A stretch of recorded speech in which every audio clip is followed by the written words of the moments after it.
is it staring at us?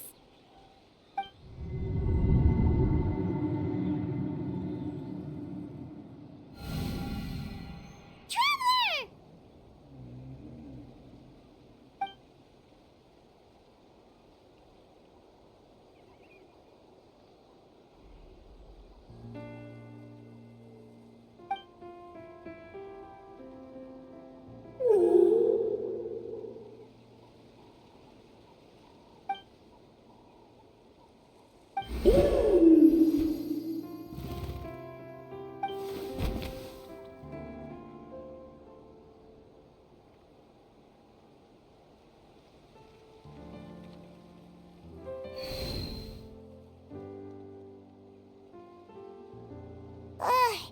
How long was Paimon out? Paimon locked eyes with that baby Iktomisaur for like a second, and then she was suddenly pulled into this strange place with a huge Iktomisaur. Any idea what happened? Traveler? Hey, what's wrong?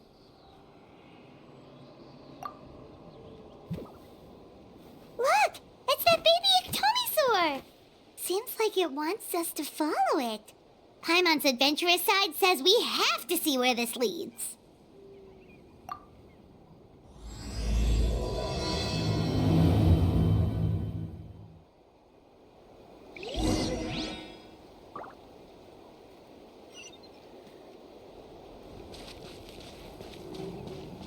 Whoa, check it out! The graffiti on the wall is glowing!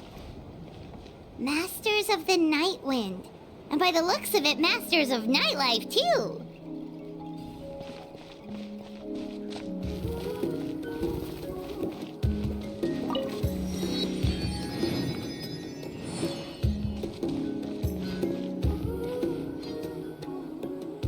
Wonder if we're allowed in here. Oh, the door opened all by itself. Taking that as a yes. Aw, the Iktomisaur from earlier. It's really here. Then let's go introduce ourselves.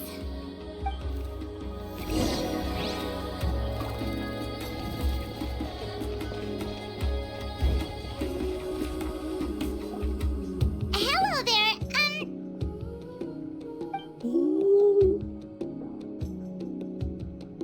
Okay. Probably doesn't understand what we're saying. Doesn't look like any cogs are turning in there.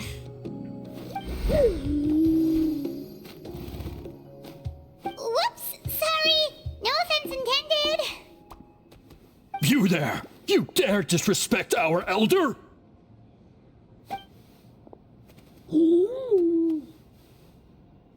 Oh, you mean... Oh, I see. Sorry, my mistake. Apparently you are here by invitation, in which case it's my job to make you feel welcome. Some introductions are in order. I am Koholam, one of the priests of our tribe.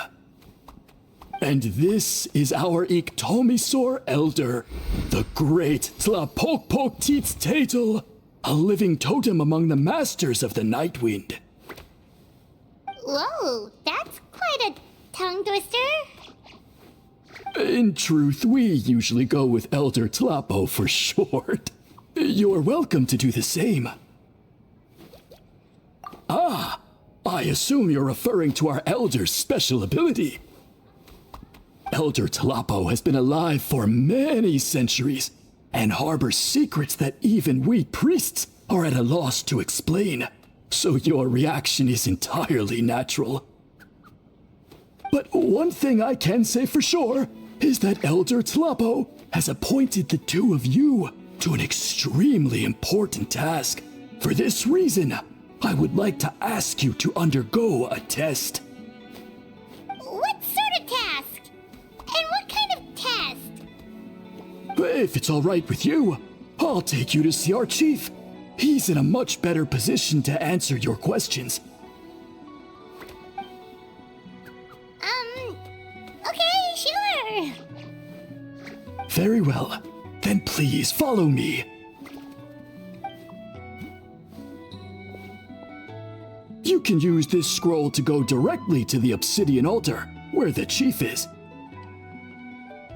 Don't worry, it's just one of the many mystical abilities of our tribe.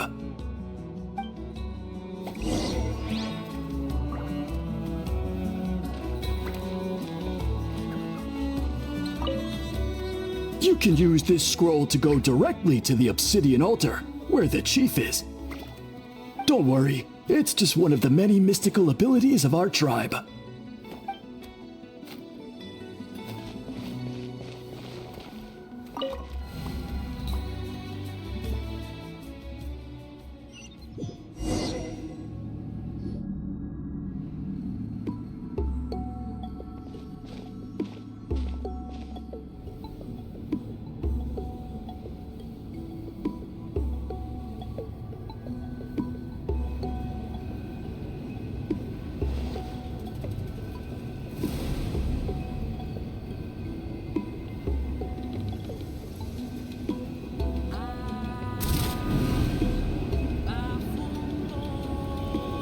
Whoa, what was that just now? One of the routine duties of a priest. We attempt to contact the spirits of our ancestors to seek epiphanies and revelations. The chief is just over there. Please wait here while I have a word with him. I'll just be a moment. Well, the Masters of the Nightwind are definitely living up to their reputation as the mysterious ones.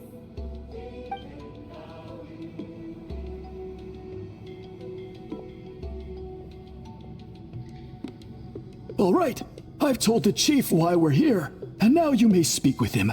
Right this way. So, you two are the appointed ones. I am Chief Biram. Welcome, and thank you for your patience. So tall. Unusually so. Yes, I am aware, but I assure you, it's no cause for alarm. Oh, no, of course not. Sorry, Paimon just reacted without thinking. Ah, yes. Kaholam told me about that. As outsiders to our tribe, this is probably the first you've heard of such appointments. I'm sure the whole thing seems very confusing. Throughout our history, only members of the Masters of the Nightwind have been appointed to undertake these tasks. This is the first time an outsider has ever been chosen. Really? Allow me to explain. Our tribe has an old tradition of recording history in the form of woven scrolls. And not just our own history. We record the legends and heroic feats of all other tribes as well. It is a tradition we have observed for many centuries. We treat it as a solemn duty. However, when a major event occurs that affects all of Natlan, we record it on a different kind of scroll, used for this exact purpose. And these scrolls can only be woven by someone of the Iktomisor Elders' choosing. When the Iktomisor Elder senses a major change in the ley lines, it will issue a formal declaration to appoint a creator for this scroll. Whoa, so you mean... Elder Talapo sensed a ley line change quite some time ago, but had not yet designated the scroll weavers until you arrived. Okay, but just so you're aware, we don't know the first thing about weaving scrolls. As a matter of fact, that does not surprise me at all. How come? In the 200 years that Elder Talapo has held this position, none of the appointed ones have ever been experienced scroll weavers. Does that mean 200 years of major historical events have gone unrecorded? No. They all submitted scrolls in time, yet each of them claimed it was not their own work, but a gift from the spirits. Man, this tribe gets more mysterious by the second. Yes, well, that is the part that troubles me. The notion that we have to rely on esoteric things like gifts from the spirits to record historical events of such great importance. It is unsettling. Huh. That's pretty surprising to hear, coming from the chief of this tribe. I can imagine. You probably see the Masters of the Night Wind as a people shrouded in mystery, who pride ourselves on our arcane practices. But I am something of an exception. I may be the chief, but when it comes to our traditions, I'm in fact a proponent of change and reform. I have dedicated my energies to deciphering the many mysteries of our tribe. In doing so, I hope to establish clearer rules that will help sustain our traditions in the future. Wow, that sounds great! So have you figured out the mystery of the gift from the spirits? Sadly not. It is something I've been investigating for a long time, but I have yet to uncover what this gift truly refers to. Only a small handful of events over the years have been recorded on these special scrolls, with decades between each one. And by the time the next scroll weaver is appointed, my time as chief will be long gone. I will not be in a position to investigate as thoroughly. So... While I haven't gotten to the bottom of the matter, I have made some progress. But the only way I can develop my theories further is with the cooperation of the appointed ones. Precisely. It's nothing to be worried about. Simply a means of validating my current hypothesis. It shouldn't take you long, nor will it put you in any danger. I can explain everything in detail when we get to the site of the test. But first, please wait a moment while I change out of the soul-shielding cloak. This garb is one of our important cultural relics, handed down by generations of chiefs. It is only to be worn when conducting certain ceremonies. Oh!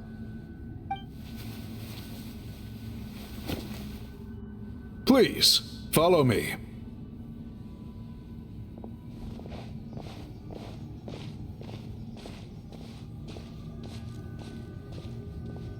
Do you see this scroll?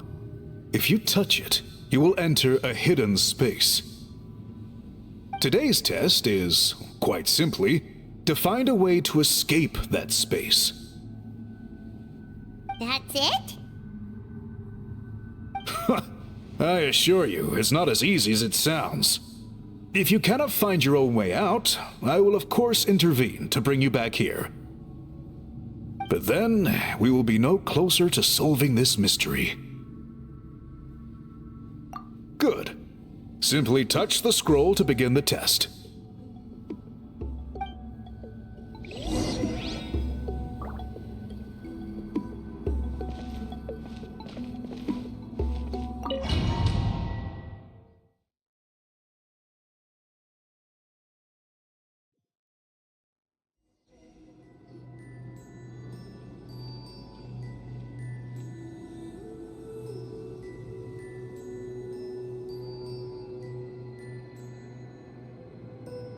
Whoa, we really did get teleported. It seems like this place is completely sealed off. Doesn't look like there's an exit anywhere. Let's take a look around and see what we can find.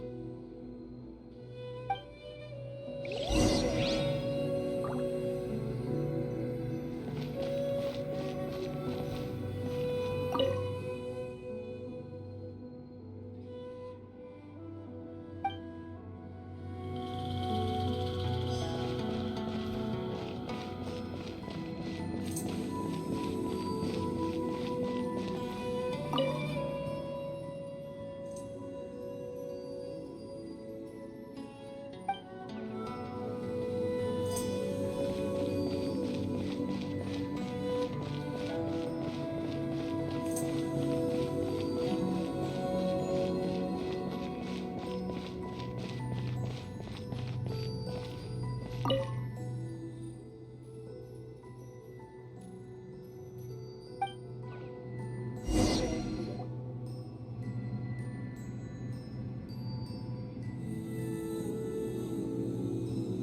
are so many woven scrolls here.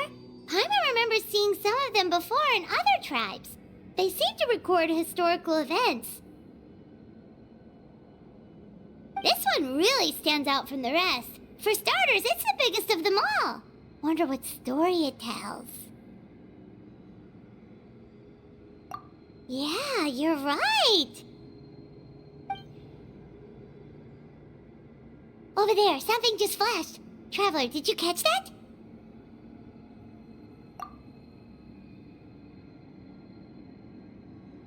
Oh, right. Paimon's with you.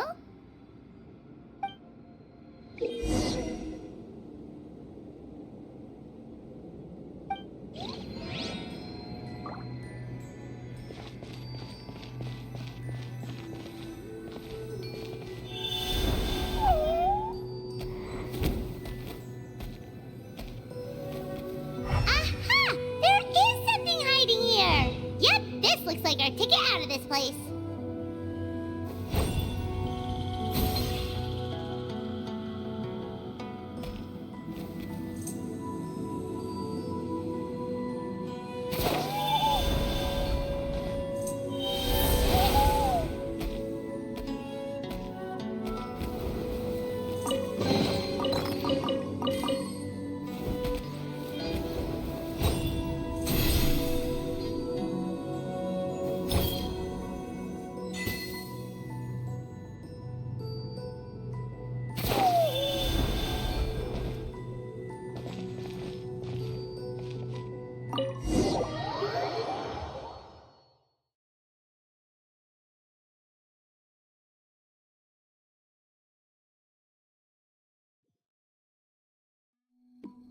Whew, we finally made it out.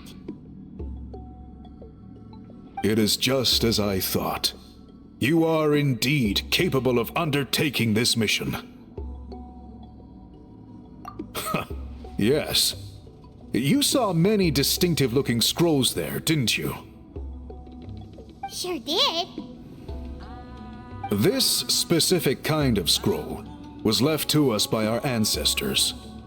Upon investigation, I discovered what sets it apart is the use of a color not featured in ordinary scrolls. It is a most mysterious color that most people cannot even detect.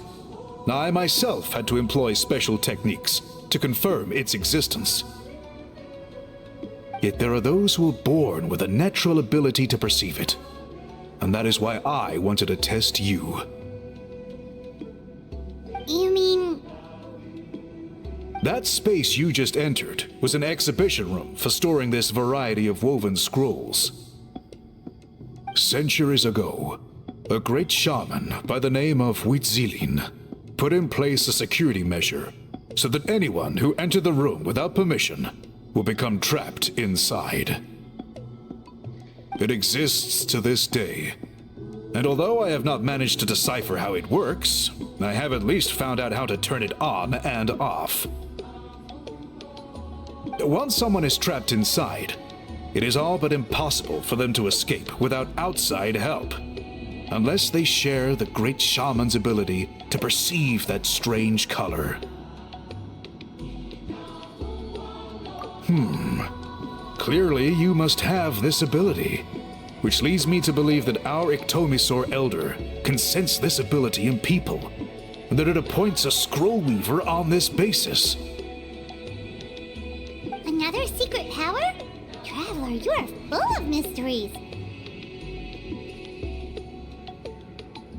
Still, having this ability doesn't change the fact that neither of us know where to start with weaving a scroll. Don't worry about that. The method for weaving this kind of scroll appears to be largely the same as for an ordinary scroll.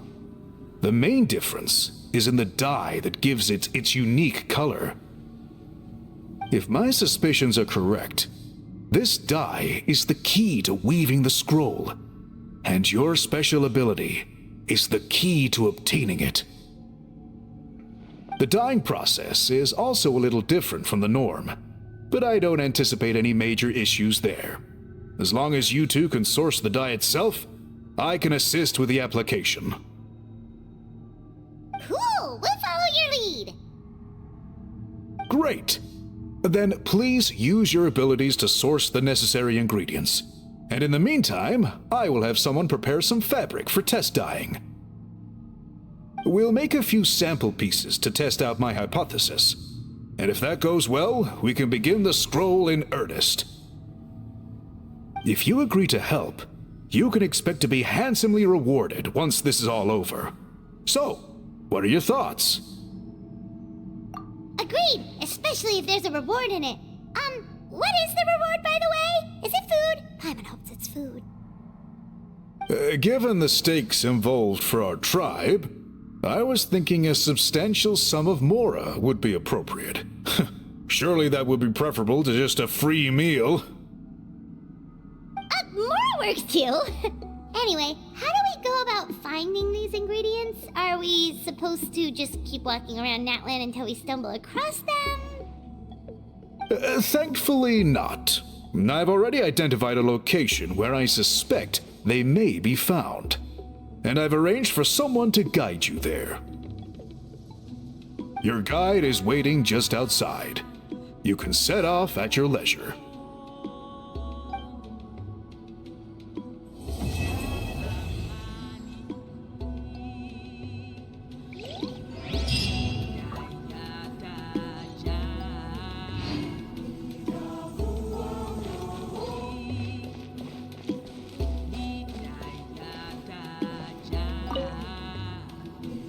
I take it you're the ones appointed by Elder Talapo? Yep, and you are... Call me Toltec. The chief asked me to be your guide for the day. His messengers already filled me in on the situation, so just follow me.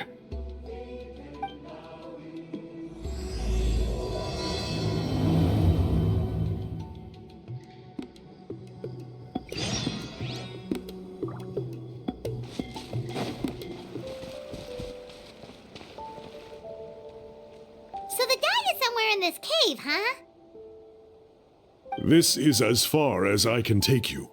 Only the appointed ones may proceed from here. Why's that? Kind of a long story. Apparently, there's a certain fruit that grows in this cave, the juice of which can be processed to make an excellent dye. Many years ago, our ancestors set out to make a series of ambitious works of graffiti art. They selected this cave to make them in, presumably due to the availability of the dye. However, they didn't want anyone to see their work before it was completed, and so they sealed off the entrance to control access. To bypass the seal, you have to have mastered the art of color perception, or something like that. Oh, right. The strange thing is, our ancestors never removed the seal even after they finished the graffiti art. Since it was sealed off, the only person who's been inside is the great shaman, Citlali, and that was 300 years ago. According to her, the artwork tells the story of a hero by the name of Kuntur. But I digress. Sorry, I'm a big fan of graffiti artwork. Once I get talking, I can go on for hours. So you're sure you don't want to come with us? I'll pass. I tried to get in once, but the seal blocked my way. I tried getting my Iktomi to clear it with its powers, but even that didn't work. I guess it's supposed to be a test left there by our ancestors. If you don't pass the test, you're not worthy of viewing their works of art. Aww. Don't worry about me, though. I wouldn't be joining you this time even if I was able to get in. Unlike our chief, I don't have the guts to challenge our traditions. This task is specifically appointed to someone by the Iktomi Elder, Who knows what bad things might happen if I got involved? Fair enough. Alright, we'll try not to take too long.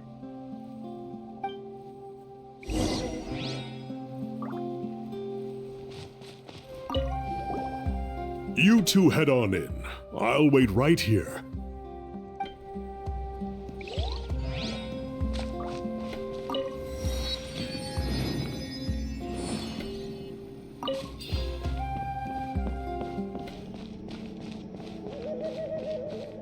Looks like there's no way past. Maybe try the same thing as before?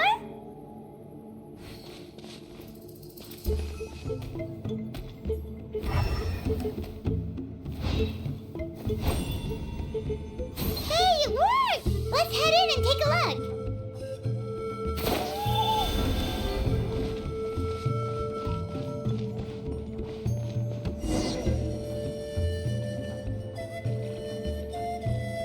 This should be the place. That fruit Toltec mentioned should be the one on the wall, right? Now the only question is, which ones do we pick? Well, go ahead, try it out!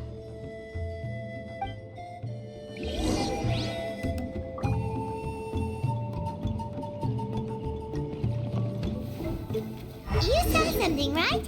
Whatever it was, grab it!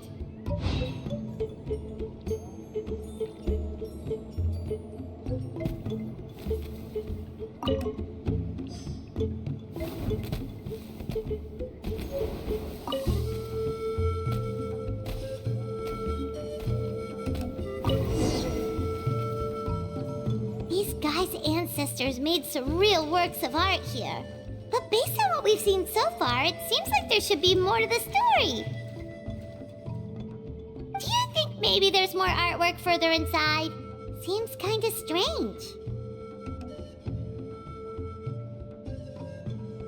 Yeah, you're right. There's always next time. Let's head back and meet up with Toltec.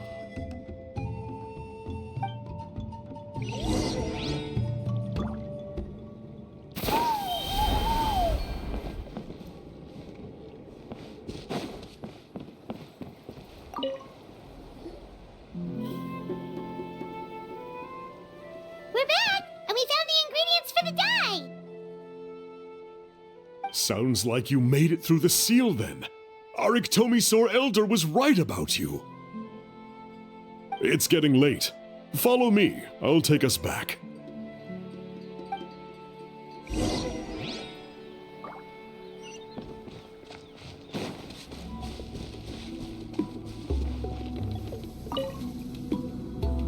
Toltec has updated me on your progress. Well done. I appreciate your efforts. Sure thing. Here's the stuff for the dye.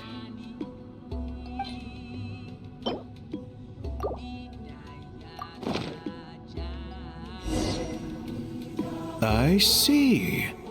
Yes, this is certainly a very different substance from typical dyes. Okay, now let's try our hand at making some samples. The fabric is ready for testing. Got it. Please come with me.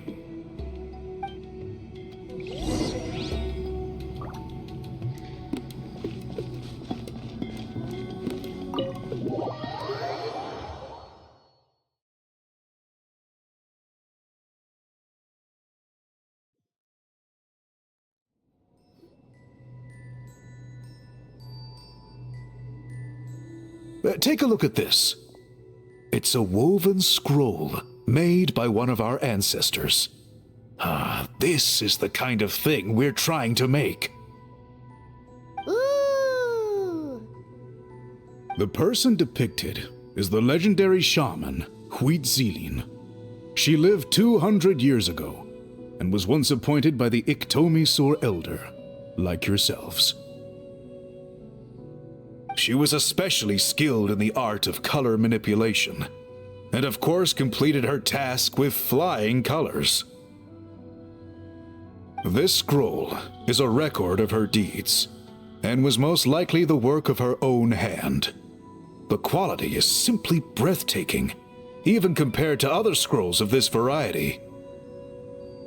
Sadly, since she passed away, all of our Ictomisaur Elders' subsequent appointees have had to rely on the gift from the spirits to complete their work. That's a good way of putting it. My only quibble with your phrasing would be, it's not just me, but us. Now Paimon's getting excited.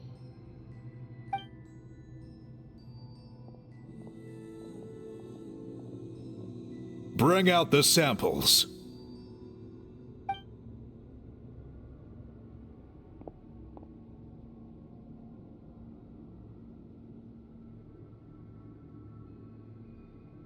Now, as I mentioned, the dyeing process is a little complicated, but I am confident you will manage.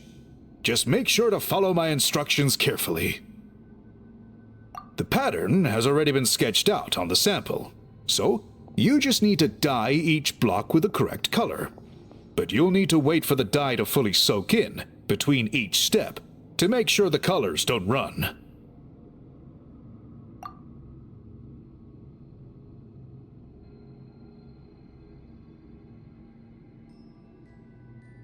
Ha ha ha! Good!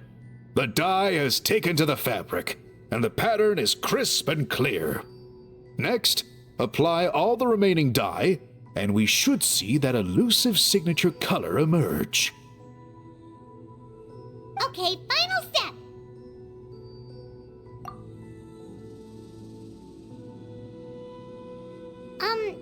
Did it work? Paimon doesn't see it. Oh, that color isn't showing up. Oh, the dyeing has failed. No, your technique was flawless. You did everything exactly as instructed. It would have made no difference if I'd done it myself. Then what went wrong? It could be the weaving technique, or maybe the dye has to be applied in a different way. Oh, whatever the case, it looks like I have failed to get to the bottom of this mystery. Sorry, Paimon wishes we could do more to help. I am the one who should be apologizing. I made you do so much work, and it was for nothing. I will, of course, honor my commitment to compensate you for your trouble, but I do hope you won't give up on this task. I plan to keep investigating, and will be sure to keep you updated with any progress. Don't worry, we're not quitters. Paimon does have a question, though. This whole process of recording history on woven scrolls seems so complicated. Why don't you just write it down instead?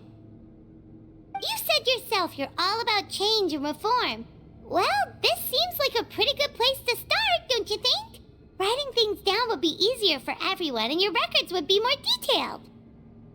I think you perhaps misunderstood my philosophy, but that's okay. I can answer your question, but there's somewhere I need to show you first. Oh, sure.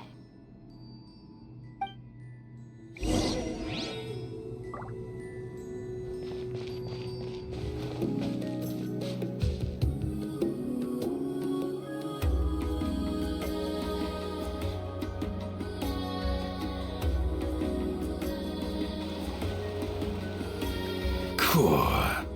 Look at this view. What do you think?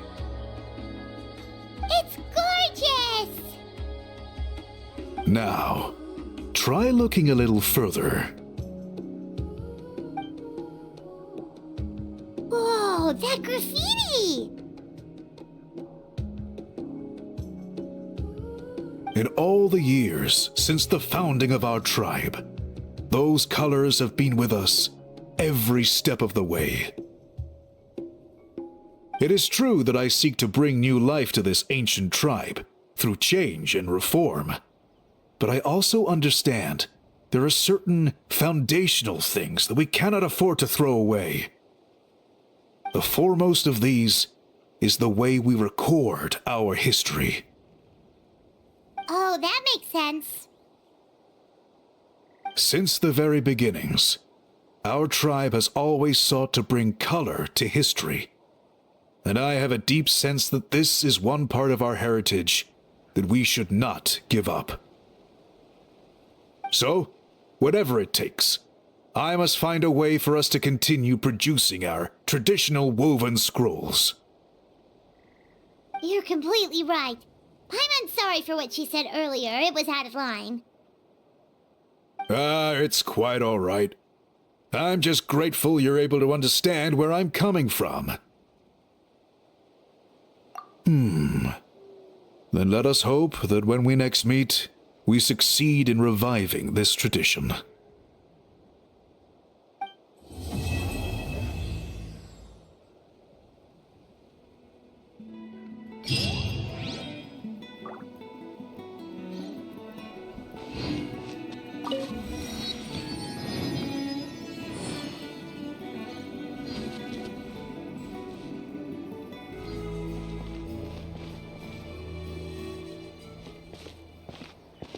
Huh?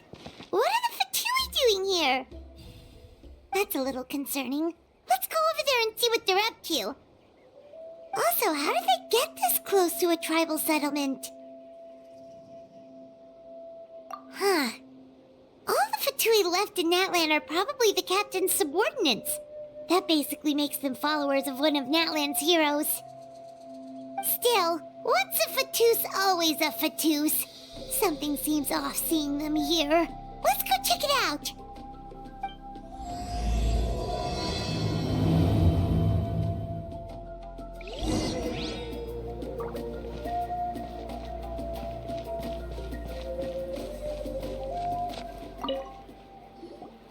Ahem! What are you guys doing here? Following orders. If you have a problem, take it up with our employer. Hey, what's with the attitude? Can the Fatui even work for a private employer? This is Grudok. I hired him to be my bodyguard in Natlan. As you can see, he's not the sociable type. I'm sorry for any offense. My original plan was to hire someone from the local tribes, but a priest recommended Grudok and his squad. I was told they were capable fighters and had the time to spare, so they fit the bill. It seems like the Fatui's reputation in Natlan is quite positive. So that's what happened. Then you must be from Fontaine? Precisely! Montluçon, at your service. I work in the publication business. And you two... Wait, you must be the traveler and his fairy companion. Oh, you know us? A golden-haired traveler with a floating companion. There's no mistake. Your exploits in Fontaine have all the makings of a best-selling series. I'd be a failure of a book merchant if I couldn't recognize you. Wow, we're really famous at this point, traveler. It's truly my lucky day. I know this is sudden, but I was actually looking for you two. You see, I have a favor to ask. So, you chased us all the way to Natlan? That's a little creepy. You'll be generously rewarded, I promise you. Well, at least he got straight to the point. Should we hear what he has to say? All right, we'll hear your request. You know the great shaman Citlali, right? I need her help with something. Yeah, but the chances of her helping a random stranger just because we asked? Yeah, Citlali really doesn't like dealing with strangers. I heard about that from other members of her tribe. But they told me if one person could convince her, it would be the golden-haired traveler. If you manage it, I'll even double your pay.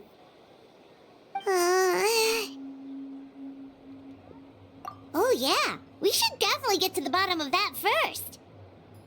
It's kind of a long story, and there's tribal history involved, so you should hear it from an expert.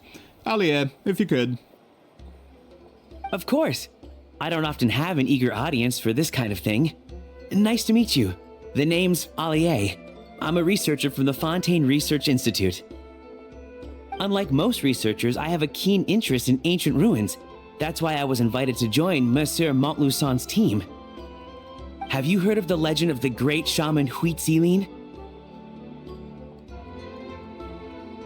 Yes, according to local records, she was a color mystic who lived over 200 years ago, and the most adept in her tribe at using that particular technique. Out of all of her exploits, her most celebrated is the Battle of Seven Colors. According to legend, the battle was triggered by an abyss invasion, one of the most brutal in Natlan's history, even from a greater historical perspective. Amazingly, Natlan was able to turn the tide despite being at an extreme disadvantage. The key to victory was none other than a color Citlali created on the battlefield. The color was extraordinary, illusory in appearance while also seeming to possess physical form. Legend has it that Citlali used the color to construct a magnificent maze on the battlefield and trap all the enemies inside. This allowed her allies to launch a counterattack and ultimately secure victory. Anyway, that's the gist of it. We don't want to take up too much of your time. That story is the reason I came to Natlan. I often publish books about the history of other nations. They always end up faring well on the market. When I heard this story for the first time, I wanted to include it in my next collection, but historical records about Natlan aren't very detailed. We haven't been able to determine where the battle took place, or find any definitive evidence that it occurred at all. Even within the Masters of the Nightwind, people dispute the legitimacy of the story. Some believe it to be a myth. If that were the case, the story would not be fit for publication. But if you're just including it in a story collection, why does it matter if it never happened? Well, you see, the slogan for the collection is Restoring the Truth of History. Naturally, I need it to be factual. That's why I'm here. The Masters of the Nightwind are said to have a tradition of recording past events, so I wanted to consult their records. But I was refused access to the Obsidian Altar. Application after application, and all I received were a few ordinary woven scrolls with nothing to offer. Honestly, I'm just trying to promote their history, and they make such a fuss. According to my research, their scrolls are considered sacred relics in addition to historical records. Naturally, outsiders are rarely granted access. Not to mention, the scrolls we did get to review actually contain a huge amount of information. I just need more time, and I could... We've been over this, Alier. There's no need to waste time on those scrolls when we have a better way. Citlali, you mean? Exactly. You're well aware, I'm sure, that Citlali has been alive for more than 200 years. That means she lived during the era of the Battle of Seven Colors. If she agrees to be my consultant, then no other historical records are necessary. Oh, that's what you want. So, what do you say? I'll quadruple the pay if it helps sweeten the deal. Well, it's not that we don't want to help you. Oh, right! The duty the chief gave us has a lot to do with Citlali. Who knows? The Battle of Seven Colors might lead us in the right direction. Alright, we'll help you convince Citlali. Just let us do the talking, okay? Of course.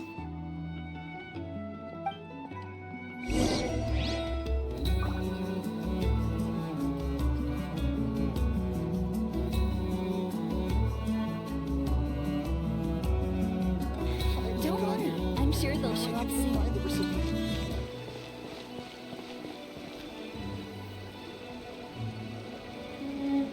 So, this is where the great shaman lives? A bit far from civilization, isn't it? I hope the person who pointed us in this direction wasn't mistaken. For someone like Citlali, it actually makes a lot of sense. Is this graffiti her work too? I wonder if it's a cultural practice. If I could just copy it down, We're here for a reason, Alier. As agreed, you two can do the talking, and we'll wait for you here. Okay, we'll go knock on the door. Hopefully she's not hungover.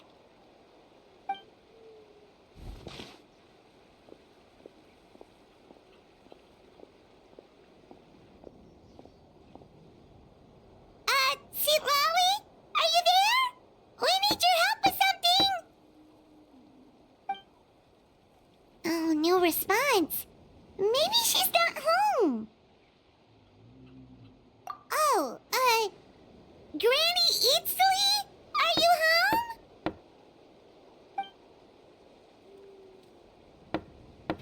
home? Hey, kid! If you're here to challenge me, book an appointment first.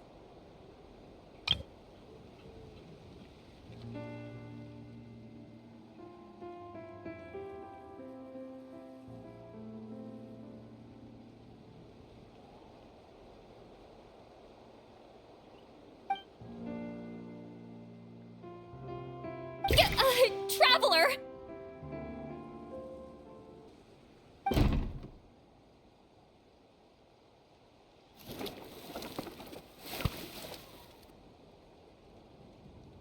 Looks like we came at a bad time. Are you still there? Just come in. We can talk inside.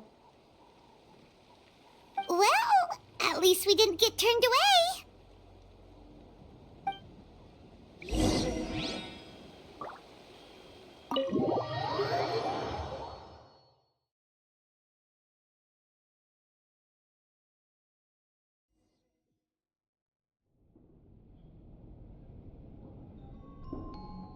Huh. So this is where Citlali lives.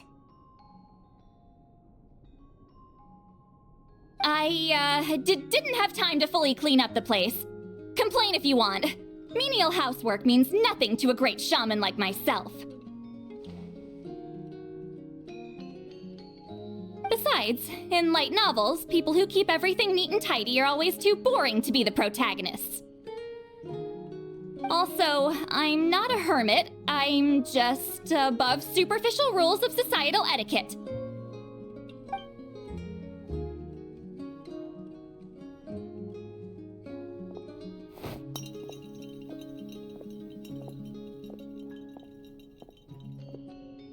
She sure does care a lot about what we think of her. Oh, and that spell I used to transfer my senses to you? You're not still, experiencing the side effects, are you? It's my duty as a great shaman to check that kind of thing. Oh, you mean when we could hear your thoughts? Nope. It's been so long, we don't have to worry about that anymore, right? Then why do I hear the traveler's thoughts in my head? What?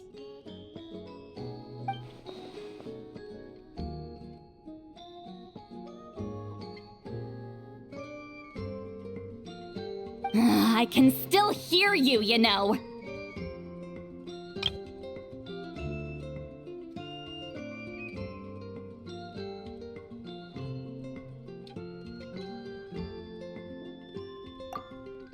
Don't bother. I'll find a way to fix it. First you hear my thoughts, now I'm hearing your thoughts. It was just a simple spell. I use it on you and now it's on the fritz.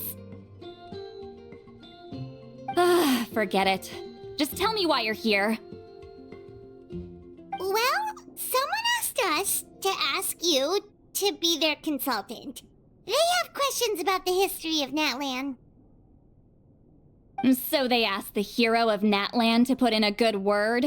Sounds like they know I don't usually trouble myself with other people's problems. The pay is really good.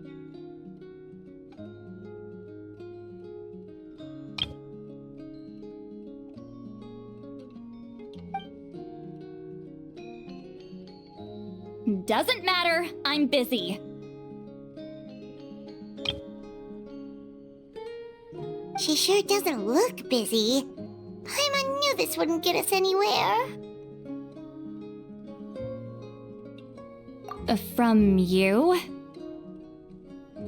Yeah, we were given a sacred duty to help your tribe weave a special scroll.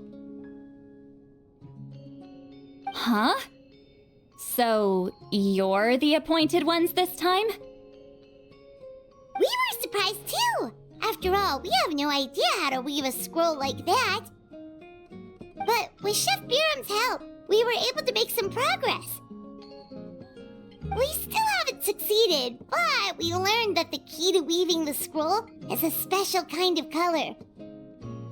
The historical event those men want to ask about also involves color. If you help them, you might end up helping us too.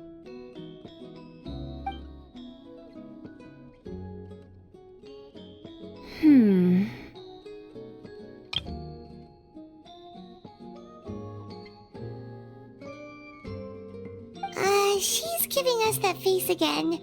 Did Paimon not explain things clearly? I can't decide whether this twist is completely out of the blue or if it was foreshadowed all along.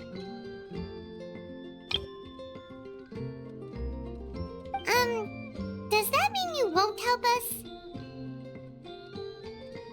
I need to think about it. Then there's still hope. Hey, what's the holdup? Just give us an answer already. You agreed to let us do the talking.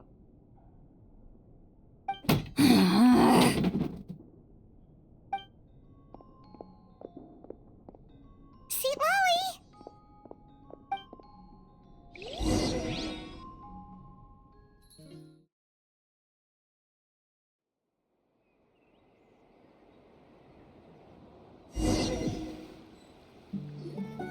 Stand down, Grudok. As your employer, if I tell you to wait, then you wait. Understood.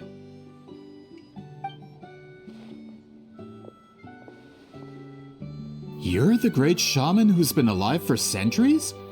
But you're so... Apologies for the disturbance. Grudok is a recent hire, so difficult to restrain sometimes. You're lucky you didn't force Citlali's hand.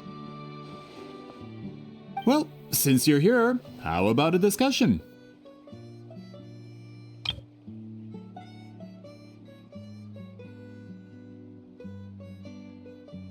Do you have any idea who I am? Did you think Granny Eatsley would be fooled by your little performance?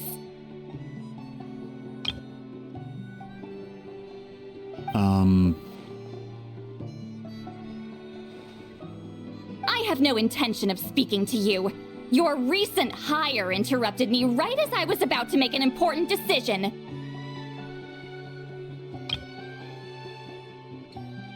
Pull a trick like that again, and I'll make your lives a living horror novel, except 10 times worse. That's all I came out here to say. Whoa. Traveler, we have a discussion to finish. You live up to your name, Granny Itztli. I apologize for the offense. I'm just surprised the Battle of Seven Colors didn't pique your interest. You're investigating the Battle of Seven Colors?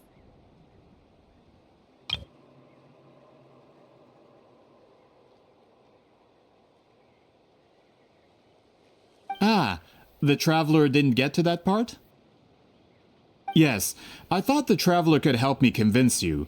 But, if I'm not mistaken, you have a personal interest in this matter, don't you? I heard that the great shaman Huitzilin was a friend of yours. You two must have been close. If I can resolve the controversy and prove the battle took place, I'll include it in my next collection. Then, all of Teyvat will learn the truth. With your support, your friend's heroic deeds will once again be known throughout the land. Inspiring, don't you think? If this is really about that duty, then... fine. I'll help you.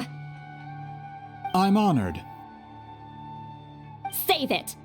I agreed to help the Traveler, not you. You'll just have to leech what you can. Well, at least she agreed to help.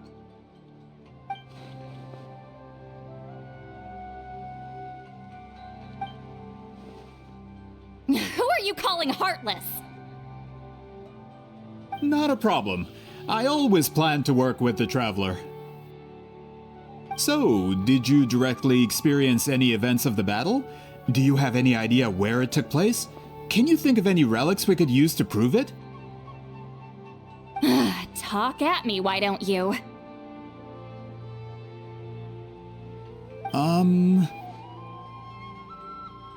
Fine. No, no, and no.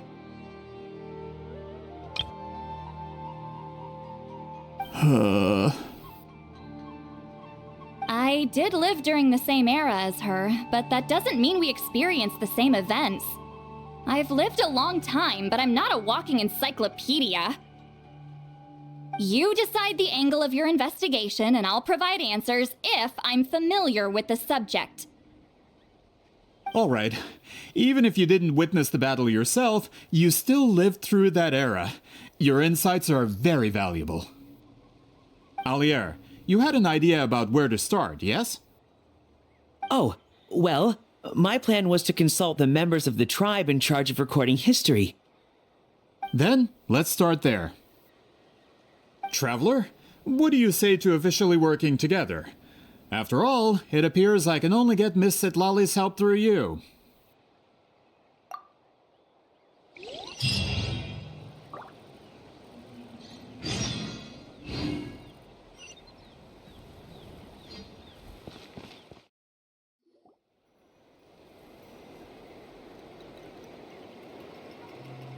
You don't seem super invested in this whole thing, Citlali.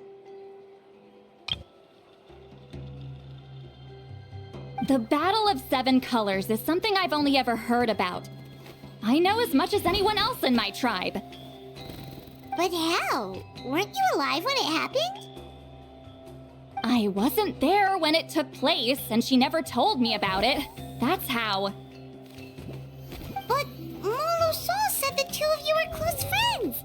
The battle was legendary. Why wouldn't Huitziling tell you about it? Close friends? More like arch rivals. Something Montluçon would know if he actually did his research. Did you see the graffiti outside my house? That's not my doing.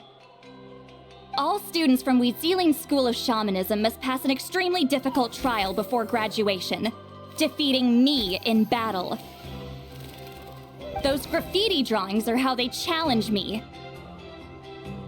Of course, none of them ever succeeded. So, after Huitziling's death, her students had no choice but to modify the requirement. Instead of defeating me, all they have to do now is last long enough.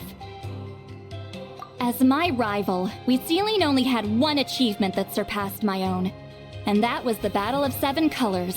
I can only assume she had some kind of secret technique at her disposal. It makes perfect sense that she kept it from me. I'm a fast learner. Telling me about the technique is no different than handing it to me on a silver platter. As if she would give away her one advantage. Oh, that makes sense. Anyway, all of that is secondary. Like I said, I'm only here to help you fulfill your duty.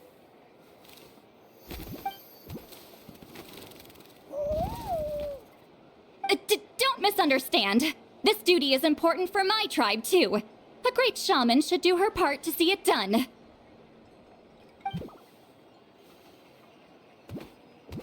Excuse you? I fail to see what housekeeping has to do with my duty as a shaman. Why is it that you're the one whose thoughts are exposed, but I'm still the one suffering? I need to get to the bottom of this. Excuse me, great shaman, but we have a situation over here. We could really use your help. Okay.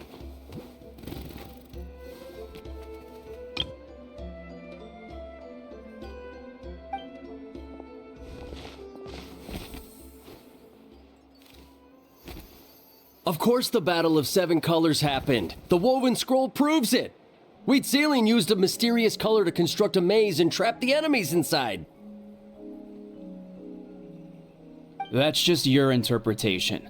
There's more than one way to understand that scroll. Besides, constructing a maze out of color is ridiculous. Citlali was one of the most powerful shamans of her time. She definitely could have pulled it off. That's the biggest problem. She had students. Why not pass it down? A technique that powerful? And no shaman since has ever used it? Her students are keeping it a secret, of course. If you knew a technique like that, you'd be a fool to show it to just anyone.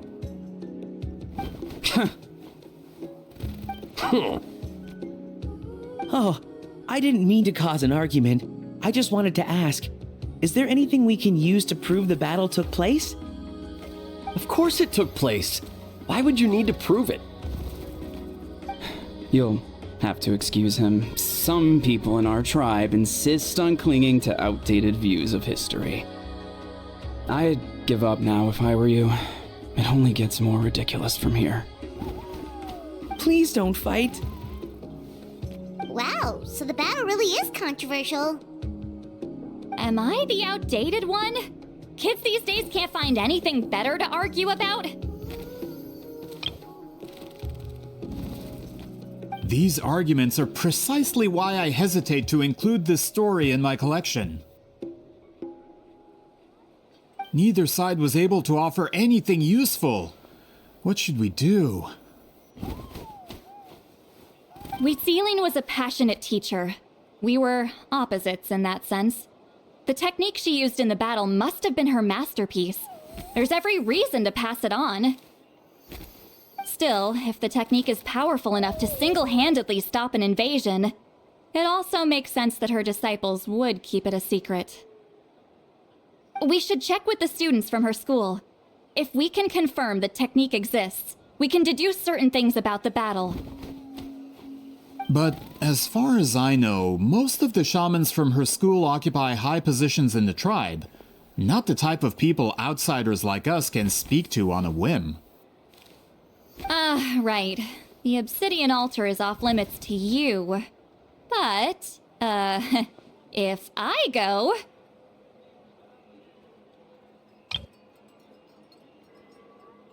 Is there a problem? Most of Citlali's students are respected priests in the tribe. But that means they had to go through me. Or try, at least.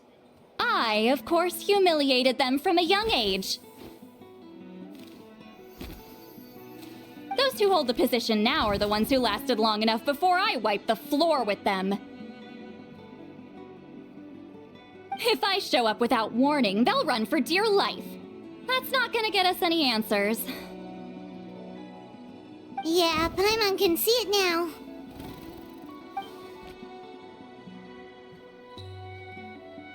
Hey, don't jump to conclusions. That was just a metaphor.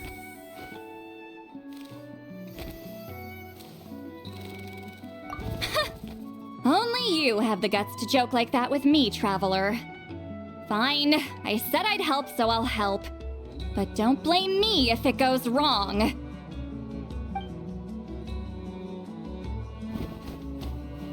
Alright, the rest of you can wait for us here. We appreciate the help.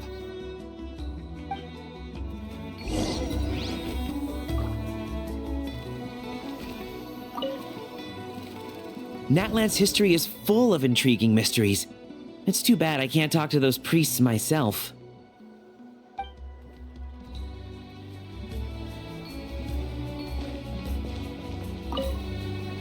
Miss Citlali seems rather reluctant to help.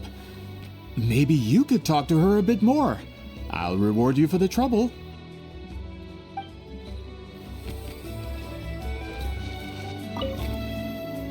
Got a problem? Like I said, take it up with my employer.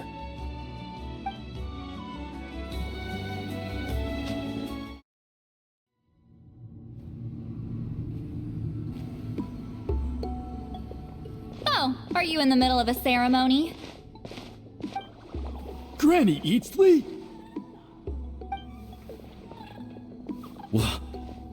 What is she doing here? Did some coward not show up after challenging her to a fight? Or is she here to officially take over the tribe? Whoa. It's like they really do see her as some kind of tyrant. No matter what, we'll defend our dignity as priests to the end. Ugh, you talk a big game for someone who lost to me the most out of the entire priesthood. What? All I want is to ask some questions. So, you're here to interrogate us? Someone didn't sit pretty for their beating? Is that it? You want their name, don't you?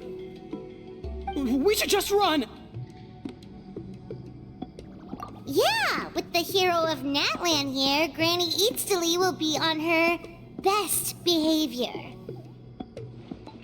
Sure, whatever you say.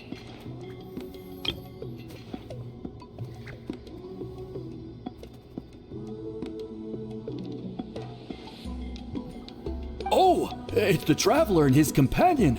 That does make me feel better. How can we help you? We wanted to ask about the technique you inherited from Huitziling. Huh. So you can eradicate our school once and for all? Disciples of our school have challenged her year after year, just as our master instructed. Sounds like she's finally had enough. Well, you're not wrong. If we want to protect our legacy, one of us needs to run! Not this again. Just how much did you traumatize them, Citlali?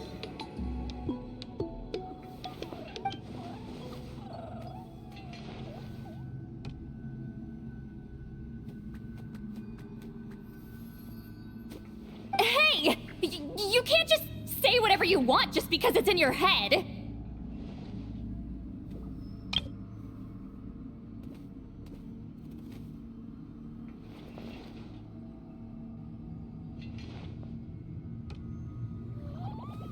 I'm Granny Citlali. A mere mention of my name and kids burst into tears. Love and respect? No one has the guts for that.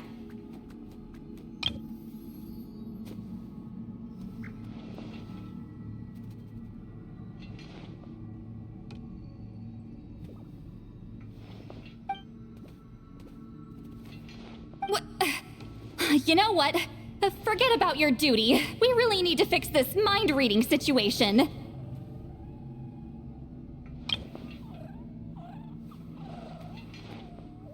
Sorry to disappoint, but if you're here to question whether we're qualified to inherit our master's legacy, we're not going down without a fight. We're not getting anywhere. What should we do, Traveler?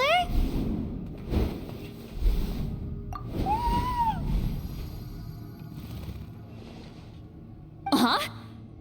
Oh, it's you. Elder Tlapo! Oh, we must have disturbed your meditation. Our deepest apologies. Please forgive us.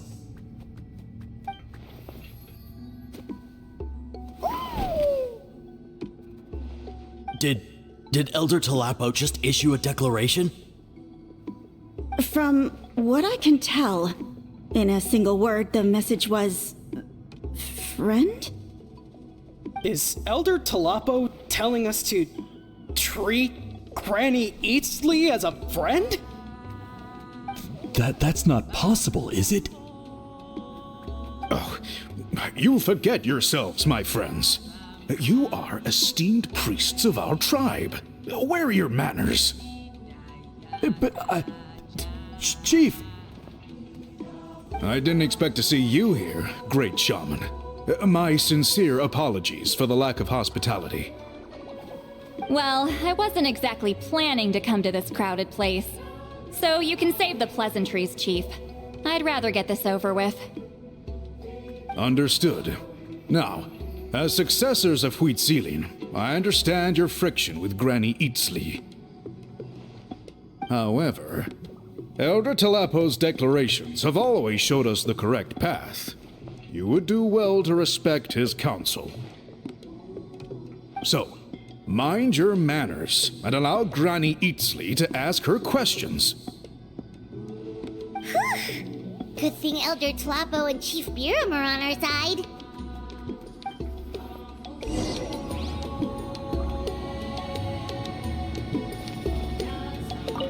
Why does Granny Eatsley want to question us all of a sudden? Should we plan our answers in advance? That brutal graduation exam. It's all coming back to me. You heard the chief. There's no running away.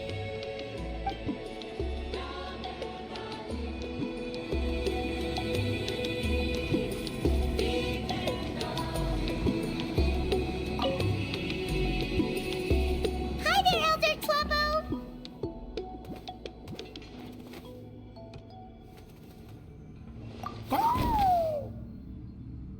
Hey, he seems pretty happy to see us.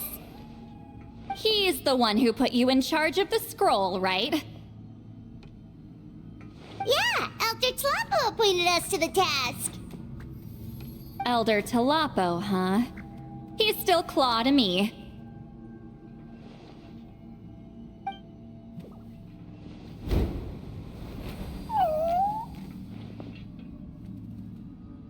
Hey, don't pull that cutesy stuff with me.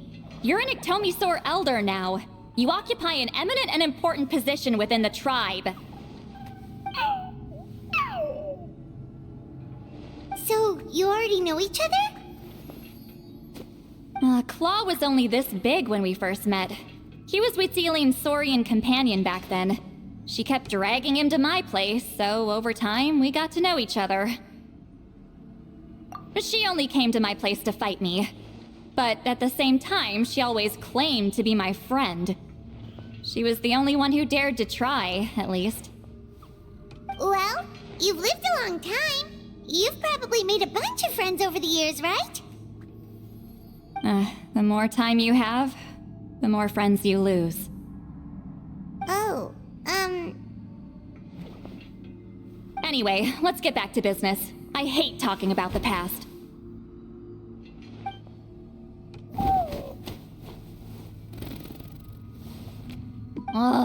200 years and you still haven't given up, Claw?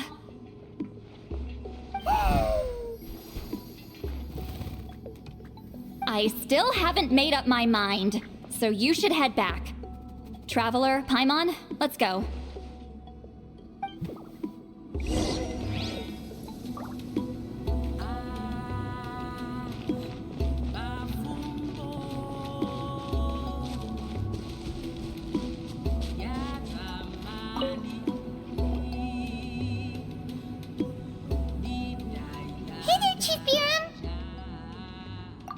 Wait, we haven't reached out since the last time we failed the task, huh?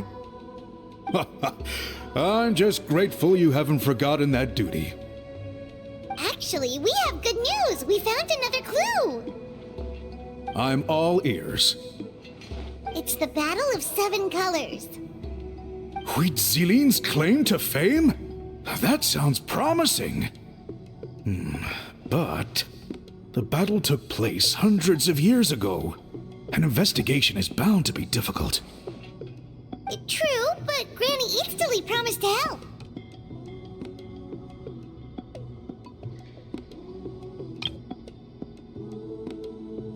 Is that so? Huh. I've tried seeking her help in the past, but I never managed to coax her out. You should cherish this opportunity. Hey, don't complain! None of the previous chiefs succeeded either.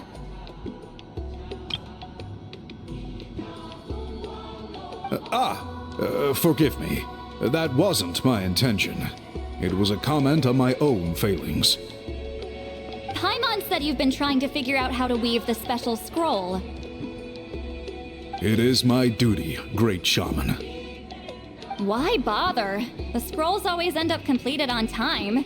So what's the point of figuring it out for yourself?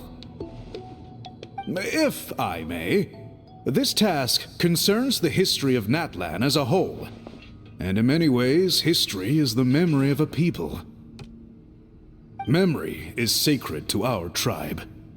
I'm sure a great shaman understands that better than a humble junior like myself. Something this important cannot be left to baseless rumors. I know you don't concern yourself with the daily affairs of the tribe, Granny Citlali. Even so, as a priestess, I trust you wouldn't leave something like that to chance. I get your point. Of course, the one time I wish you could read my mind, it doesn't work.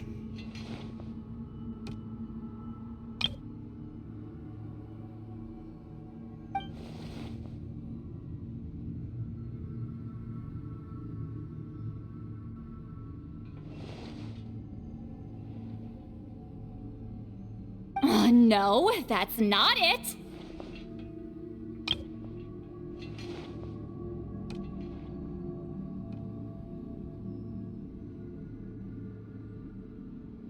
Huh? It's not important. Rest assured, Biram, with my help, the Traveler and Paimon will definitely be able to complete the task. Haha. You have my thanks then.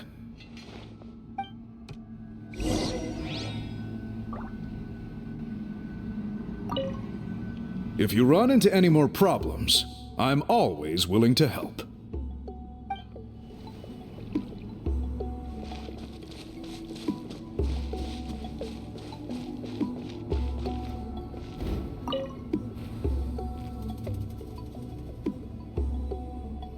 Huh.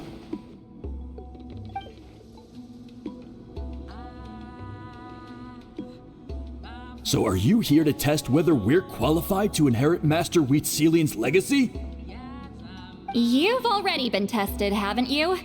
Well, frankly speaking, I don't think any of you are qualified.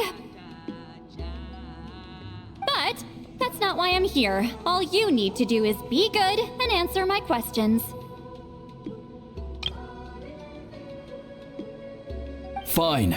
Ask away.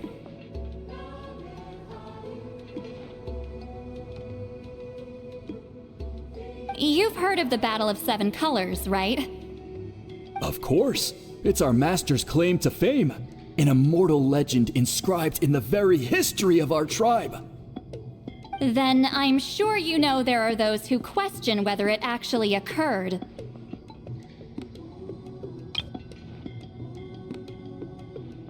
I did hear people arguing about that the other day. It's disgraceful. How can they question something like that? It doesn't surprise me. Natlan has had more tourism lately. A lot of people have started getting strange ideas after interacting with Outlanders. After all, everyone who took part in the battle has returned to the ley lines. Without witnesses, it's hard to refute detractors. Well, it just so happens the questions I want to ask are directly related to the legitimacy of this battle. Listen, we know you are rivals, but do you really have to question her legacy? You think she's like you? Someone who can't survive a little scrutiny? No, of course not. Then let me finish. During the battle, Wheatselian most likely used a technique powerful enough to turn the tides of war. I'm sure she was very proud of it. Proud enough to pass it on to her disciples. So, which one of you inherited that technique?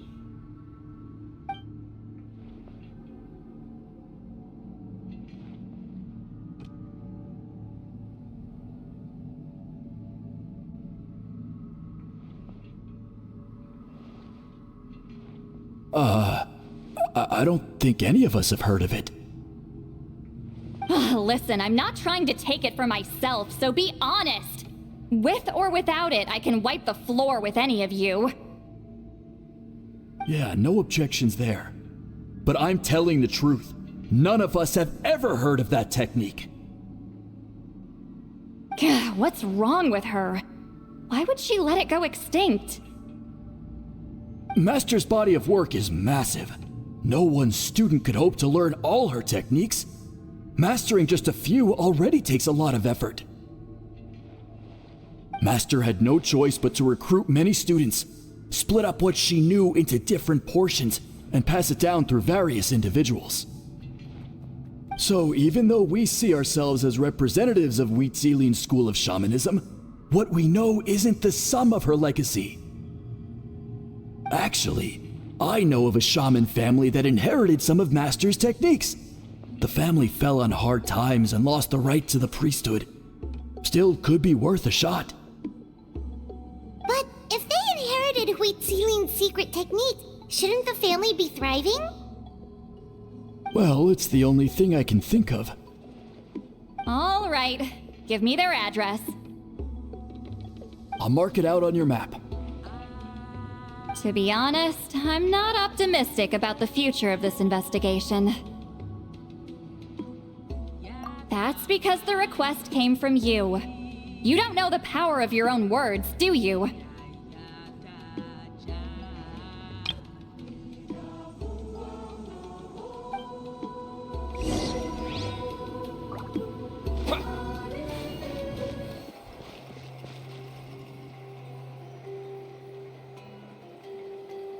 Proving the legitimacy of this battle seems more hopeless by the second. Nothing we can do about that. Well, even if our investigation ultimately proves the legend to be false, that's still a worthwhile result. Although I'm here for business purposes, I have a personal interest in this as well. I'm drawn to matters of historical truth. That's exactly why I chose to follow you, Monsieur Montluçon. Listen, I'm just updating you on the situation, not asking for your opinion. I don't really care whether you continue your investigation. And Traveler, you came to me for help with your scroll weaving duty, right? You thought looking into the Battle of Seven Colors could give you answers. That's understandable. But based on our progress, I'd say this is a dead end. Instead of wasting time, you might consider taking a different approach. I'll try to think of another way to help you. Respected Traveler, let's not forget about the compensation I promised. You shall have it in full. Extra, if that's what it takes. What makes you say that?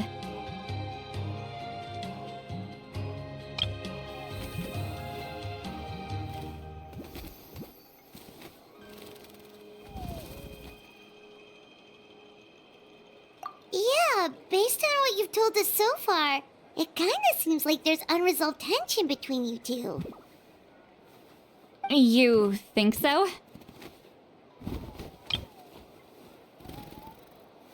She claimed to be your friend, but picked fights with you non-stop, and never told you about her biggest accomplishment.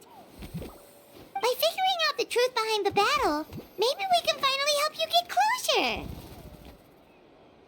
Closure? I'd say we're 200 years too late. But fine, if you want to keep investigating, be my guest. Ah, that's wonderful news. Alright, let's go visit the shaman family.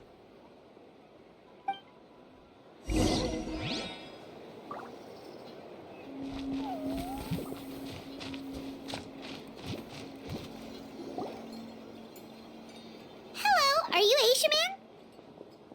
Yep, that's me. Huh? Granny Eastly? Get up! In a crowded market like this, the only person who should be trying to hide is me. My apologies. Ever since my grandfather's generation, the shamans of my family have given up on passing your trial, Granny Eastly. Have we offended you in some other capacity? Man, this is generational trauma at this point. Whenever I misbehaved as a kid, Grandpa would tell me about the thrashing he received from Granny Eastly. I still get nightmares about it sometimes.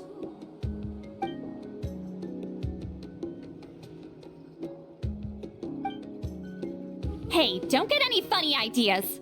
This was your idea, remember? Keep asking your questions. I'm going to find somewhere quiet to wait.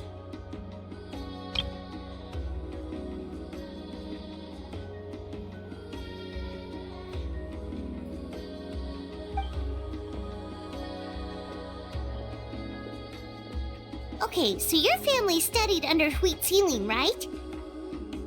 Yes, although that pretty much ended with my grandfather's generation, unfortunately. The techniques my family learned from Citlali didn't have much practical use in terms of tribal affairs, so during my grandfather's time, we quit the priesthood. Turns out, shaman techniques aren't that useful outside the priesthood either, so over time we abandoned them altogether. Of course, it's possible that we were just too foolish to understand the true power of those teachings. After all, Citlali was a genius. None of her students have been able to fully reproduce her talent.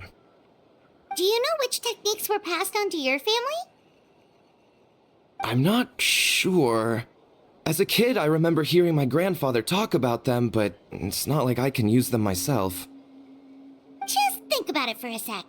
Do you remember anything about a technique that can decide the outcome of a battle? Decide the outcome of a battle? No, I don't remember anything like that. Besides, my family wasn't really known for our talent. If a technique like that exists, I doubt Citlali would pass it on to us. You might have better luck asking one of the priests. They're descendants of Citlali's most gifted students. Well, looks like we're back where we started.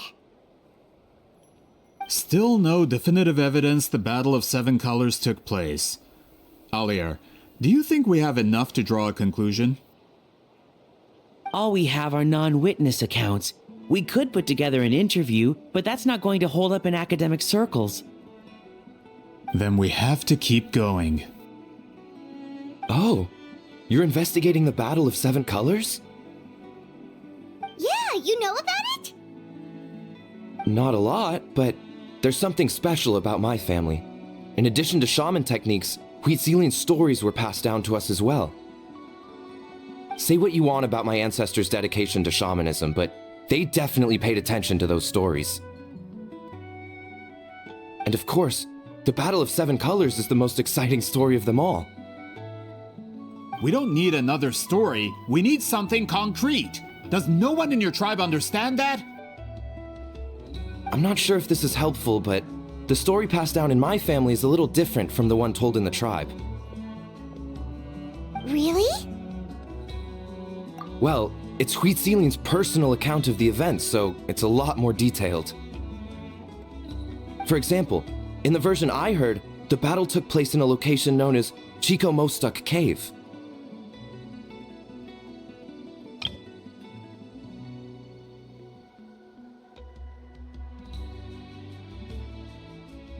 That means you can tell us where to find it.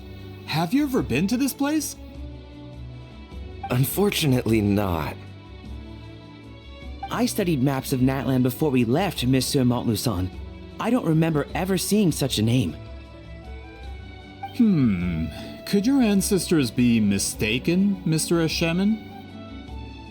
It's unlikely. My family may have let the shamanism side of things fall by the wayside, but we're serious about these stories. In the words of my grandfather, some things deserve to be passed down more than secret arts. If Whitzelin's version of events differs so much from the general understanding, that makes it even more likely the battle is completely made up. Yeah, that's disappointing. Oh, hold on. You mentioned the Chico Mostuk cave? Oh, yes? Can I clear something up for you?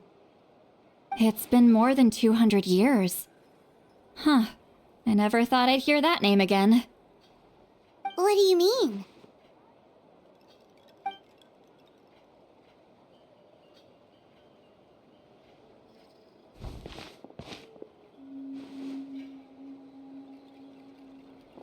That location is now known as the Valley of Fog.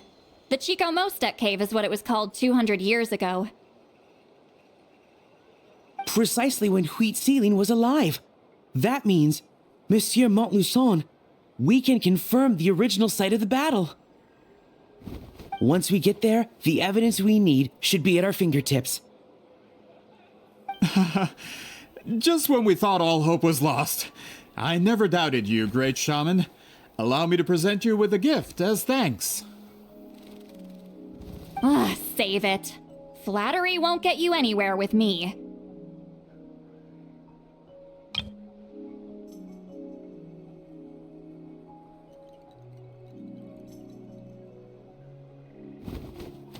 Wait, Mr. Montluçon works in publishing. You're a huge fan of light novels, right, Citlali? Maybe he could get you some that are out of print. Really?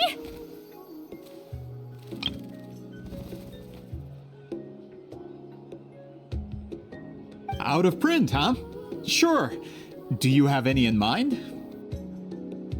Well, if we're talking collectibles, then the first edition of Shogun Almighty reborn as Raiden with unlimited power is a must.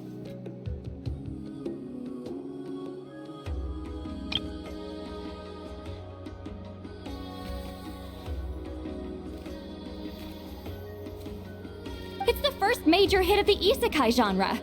Several editions have gone to print, but copies of the first edition are exceedingly rare and valuable. I see. There's also its sister work, Pretty Please Kitsune Guji. It was Yae Publishing House's attempt at gauging the new market trends. It's opened the door to a new genre after readers grew tired of isekais. The sales speak for themselves. Actually, Yae Publishing House released a limited edition not too long ago. But it's almost impossible to get.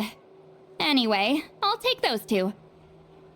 Sorry, I'm not sure I caught all that. What were the titles again? Reborn as Kitsune Guji? These two titles are among the most successful and well-known works in the entire industry. You're telling me, as someone who works in publishing, you've never heard of them? I'm a merchant from Fontaine, after all. Regarding this particular genre from Inazuma, I'm afraid I lack your level of expertise. Amateur.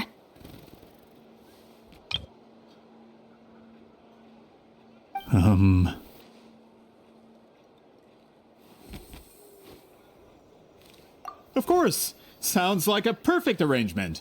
Now, there's no time to waste. We should head to the site of the battle right away. Once we get there, it'll take a bit more work to determine the actual location. Right now, all we have is a general idea. Well, I'm sure Miss Citlali can help us with that. Have you even looked at the time? It's already evening, and I have important plans tonight. You expect me to work through the night? Well, what do you think, Traveler? Okay, we'll find a place to rest for the night. When should we meet tomorrow? He's persistent, huh?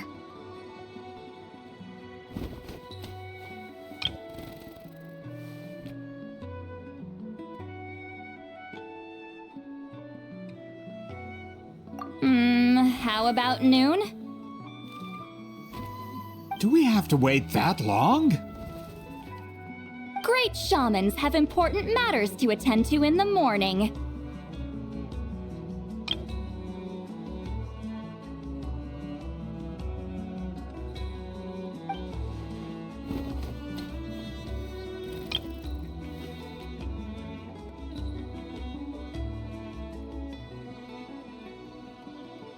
That's only because I have important tasks to complete at night.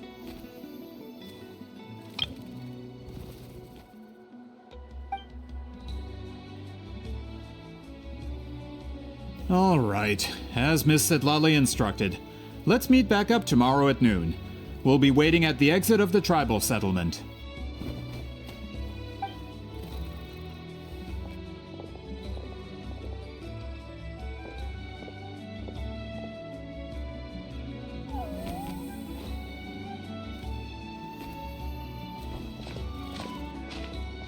Sorry, I just wanted to ask, is Granny Eatsley satisfied with my answer?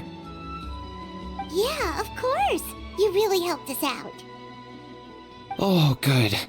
I'm glad I didn't offend her somehow. You're really that scared of her? To be honest, Granny Eatsley almost never interacts with ordinary tribespeople like us. Everything we know about her comes from rumors. She's a powerful shaman who's lived for over 200 years. As a great hero, you're probably the only one who isn't intimidated by her.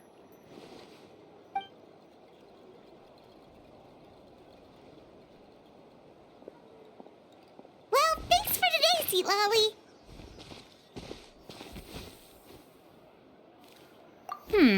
That's quite considerate of you. All right, let's grab a few drinks. Just like last time. Wait, didn't you say you had important plans tonight? What did you think I meant?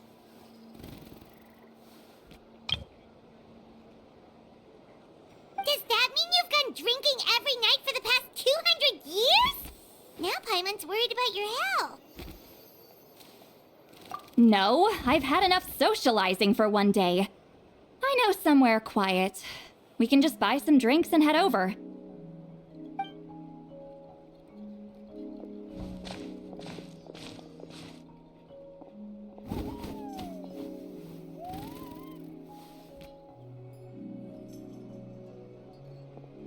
Which will also give us a chance to solve the mind reading issue.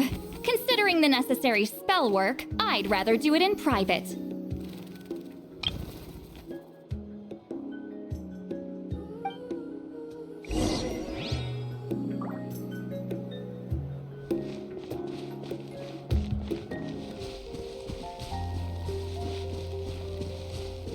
Is this the place? No, further up. Further up?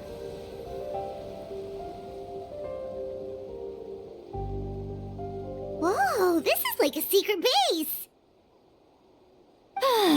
Sometimes I want the fresh air, but not the company. So I come here. Let's see if my stash is still here. Ah, great! The halberd crest birds didn't eat my snacks.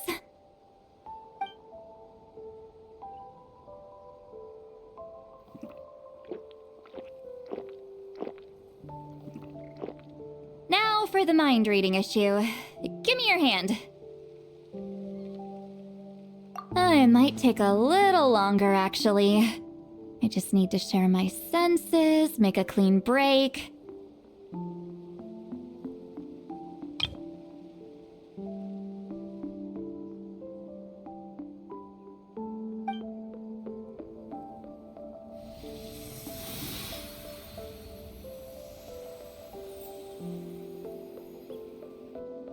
And that should do it, right?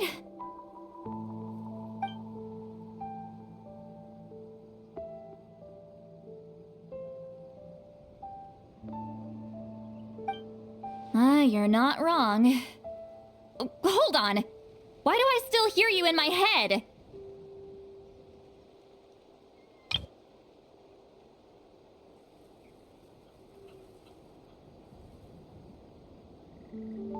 Oh, did I not separate our senses completely? Maybe using my palm isn't enough? Close your eyes.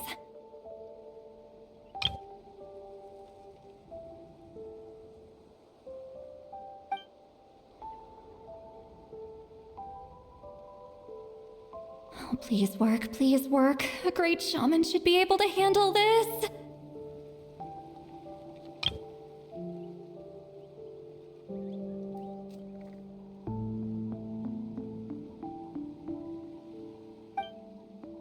Okay, what about now?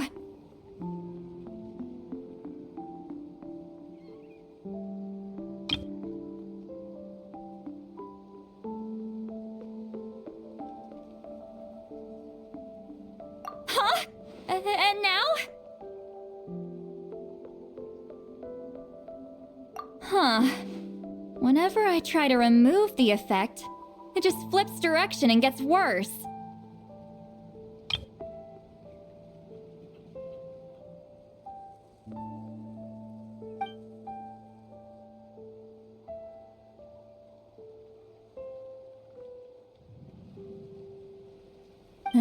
That was just to help with this the spell. Ah, shoot. I still hear you.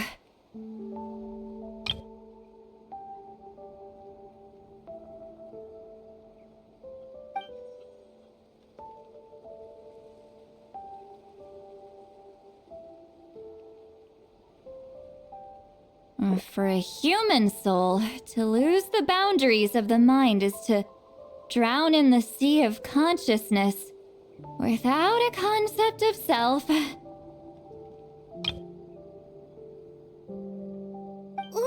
that sounds bad.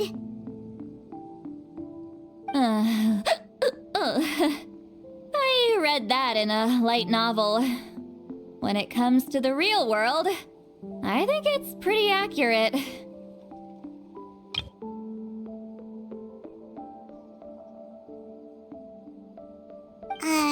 Is Citlali drunk? She's not making much sense. Anyway, we'll just have to leave it for now.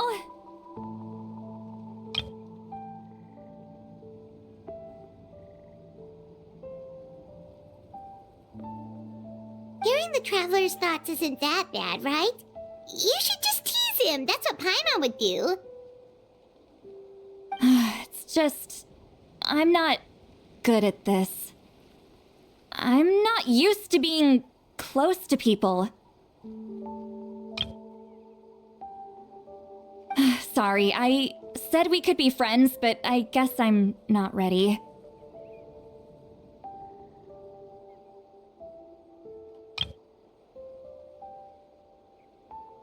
I'm used to being Granny Eatsley. Someone intimidating, someone people are scared to approach. I don't have to deal with people that way.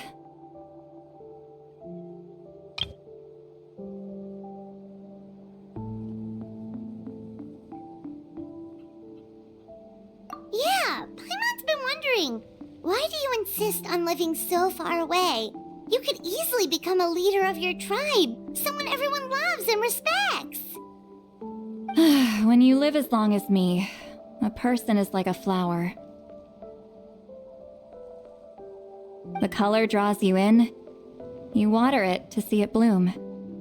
It rewards you with its fragrance.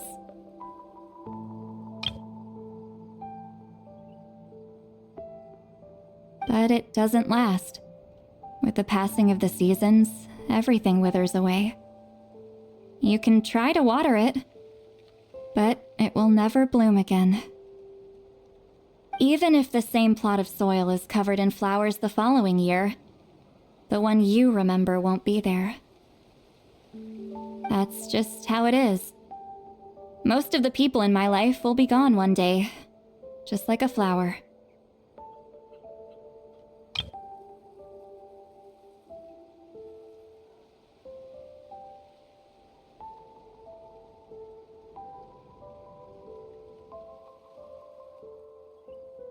Getting close means losing friend after friend for hundreds of years, until the weight of their memories crushes my soul.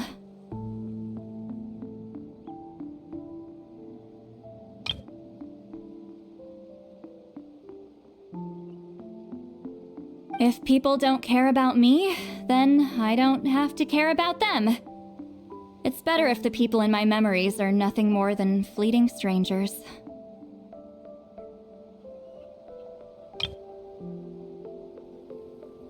Citlali. You won't live as long as me, so you don't have to worry about that.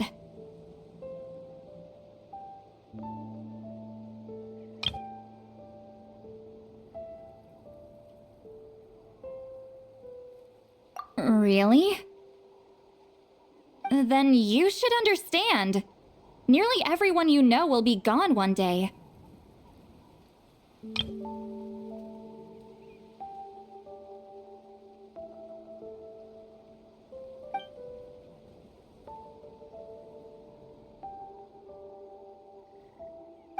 Traveler?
Is something wrong? Stupid mind-reading side effect won't go away. It's not like I want to hear you complain about me all the time.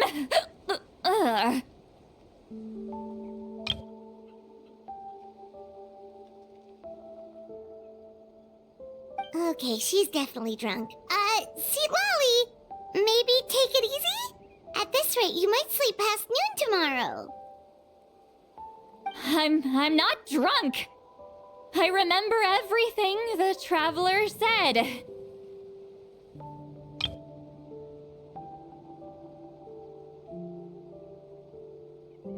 Just gotta think of a response. I'll think of something.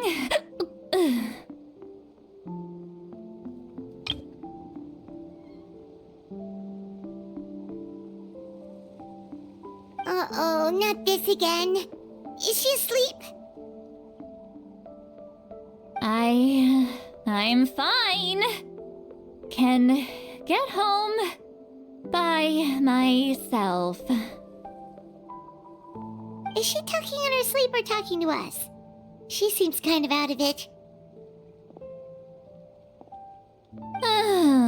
Bye. Gonna walk back alone. Need some time to think. All right.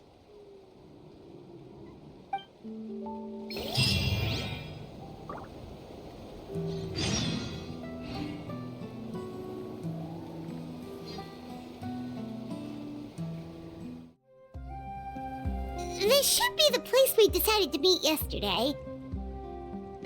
Who knows if Citlali will show up on time? She drank so much last night, she might not even be up yet. Ahem. Citlali! No need to sound so surprised. Drinking is just a way to pass the time. I mastered the art of moderation long ago.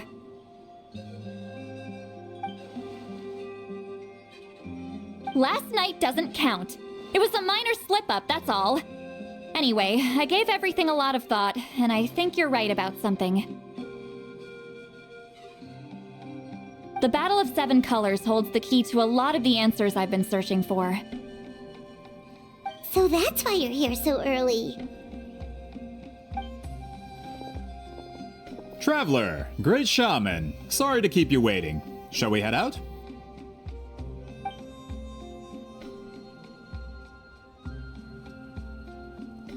Just follow me. I'll confirm the location myself.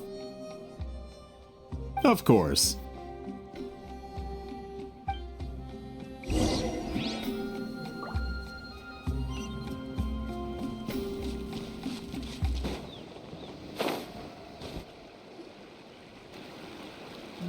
This should be it.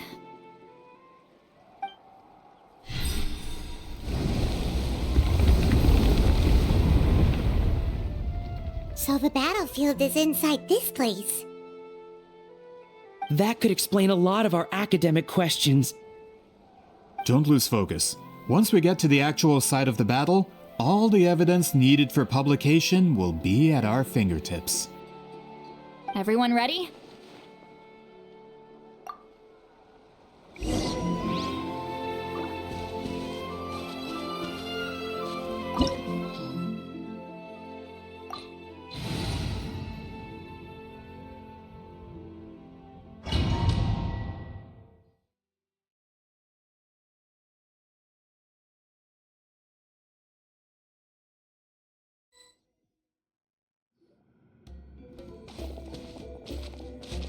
So the Abyss invaded through a cave like this? When the Abyss first began to corrode the ley lines, they took every opening they could get. All the items here should be useful for our research. You're not to touch a single one without my nod of approval. I don't support invasive excavation techniques either. Ah, of course. I'll defer to the experts on this matter. Well, shall we continue?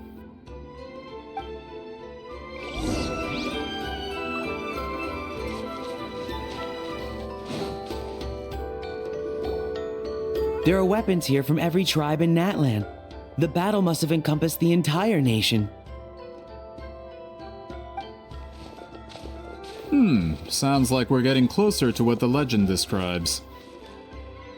But all we can really say is that a battle took place here. There's still no evidence of any colors or some elaborate maze. Wow, you're really invested in the Battle of Seven Colors. Well, it's the reason I came to Natlan in the first place. Grudok, send some of your men to search the area. We might miss something all grouped together like this. I'd like to cover all our bases. All the bases. You got it.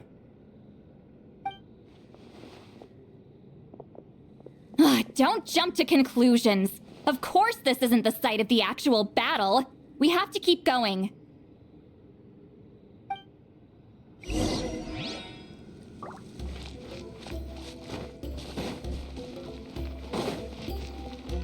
This wall is in our way! I might have an idea.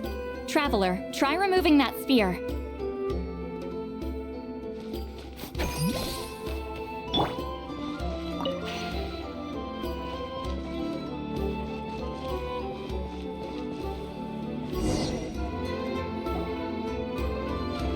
Whoa, we passed straight through!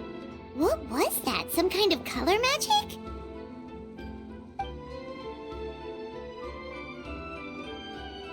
It's very close to the technique Citlali might have used.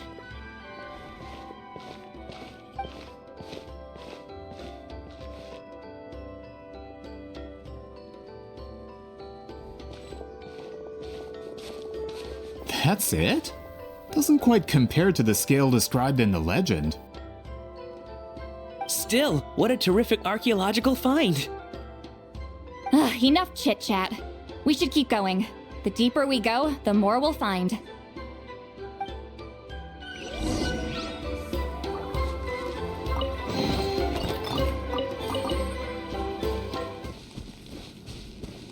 Hold on.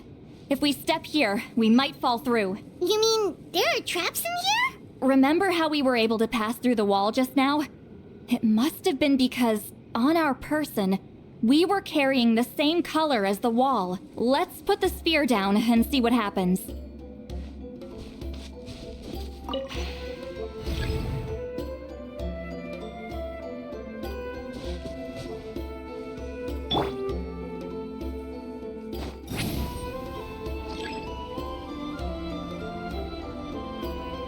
Whoa, you're right.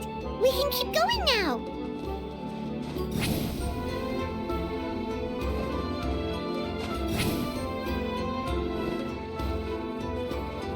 Take me up!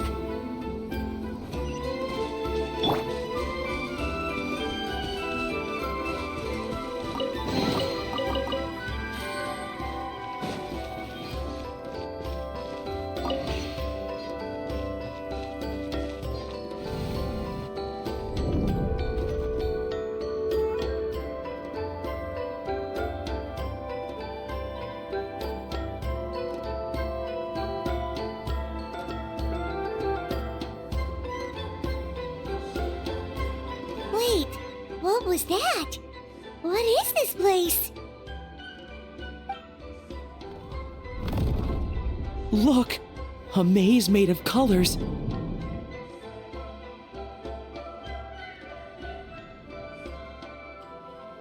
It's real. I can't believe it. Hold on. The quality of this space. This isn't reality. It's a realm of memory. Huh? No. This is a space constructed using memories as a medium. The principle is similar, but the two are not the same. Correct? Citlali?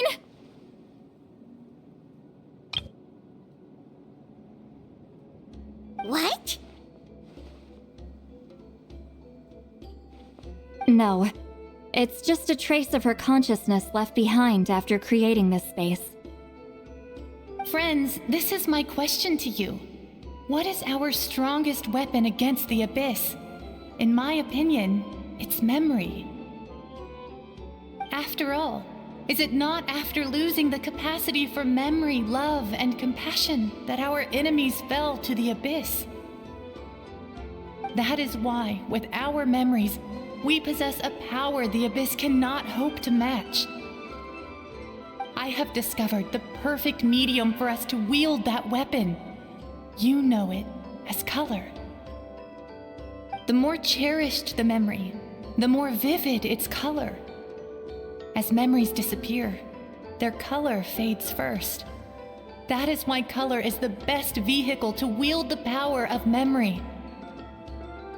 Guided by vibrant colors, your capacity for memory is what will allow you to navigate this maze.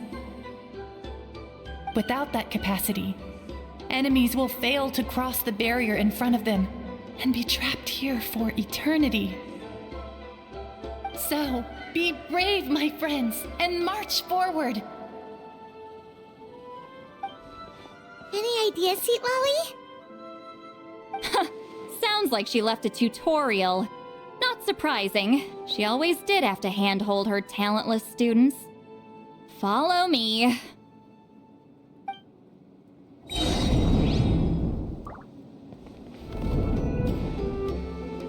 What's with these color-changing blocks?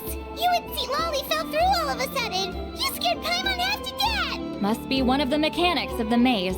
I'm guessing the purpose is to help allies navigate this place.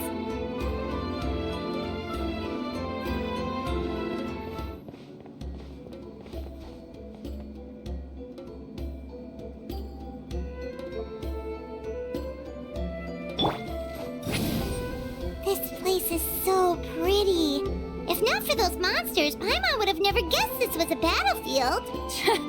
The showmanship's not bad, I'll give her that.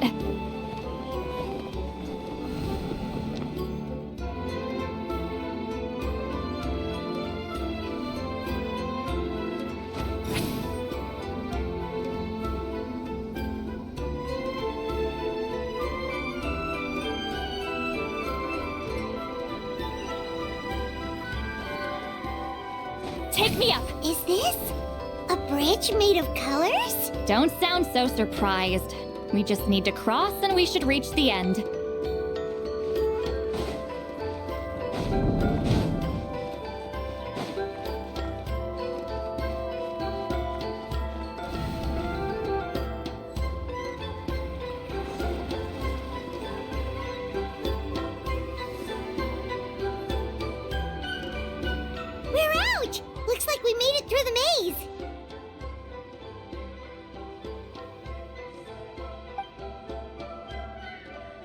Hold on. This is... Whoa, so pretty! The thing inside the sphere looks exactly like the maze! It's like a miniature blueprint made from a special dye. That color. The dye was modified using a secret technique to harness the power of memories and create mazes like the one we just witnessed. Without that power, it's just a normal dye, but the color it produces is still quite rare. I would say this is the most direct evidence that the Battle of Seven Colors actually took place.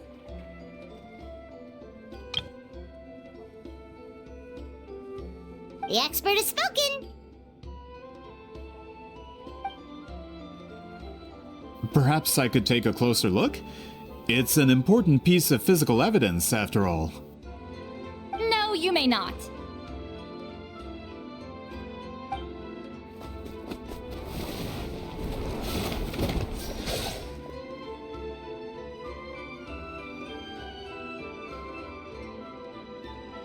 What are you doing? Ah, you noticed my signal. Not bad, Traveler. We make a good team. Huh. So, you've been watching me.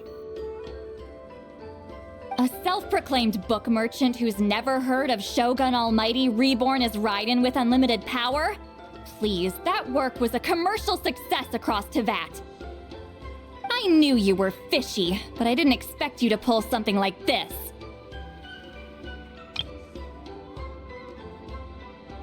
Monsieur Montluçon, we just need a few pictures for our research, not the artifact itself. What if it gets damaged or destroyed? Shut it! I couldn't care less about preserving this piece of trash. I would destroy it right now if I could. But then there would be no evidence to prove the battle took place.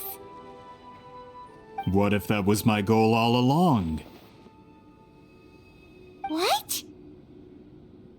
Huh. Pretending to be a book merchant, pretending to promote the history of Natlan and its heroes, was the only way to get information out of the people in this tribe. But make no mistake, I'm no lowly merchant. I am the future owner of the largest printing company in all of Teyvat. But the dye in that sphere ruined all my plans before they could even get off the ground. We've received a report that your advertisement in the paper makes false claims. Fontaine Law demands it be taken down immediately. False claims? The dye I advertised is an unprecedented innovation. It produces colors of unmatched radiance. Unfortunately, its qualities are neither unprecedented nor unmatched. According to the lady who made the report, she saw a woven scroll in Natlan made with a similar dye. Even more miraculous, that substance dates back hundreds of years. How? Creating this dye is the culmination of my entire life's work. You're telling me I'm hundreds of years too late? Calm down, sir. Sorry, it's just... I know this product will be a hit. The economic boost to Fontaine will be huge. We just need to advertise it as written. Fontaine's publishing industry is one of the best in the world. All we need to do is publish something in the paper, and all of Teyvat will think it was our invention first.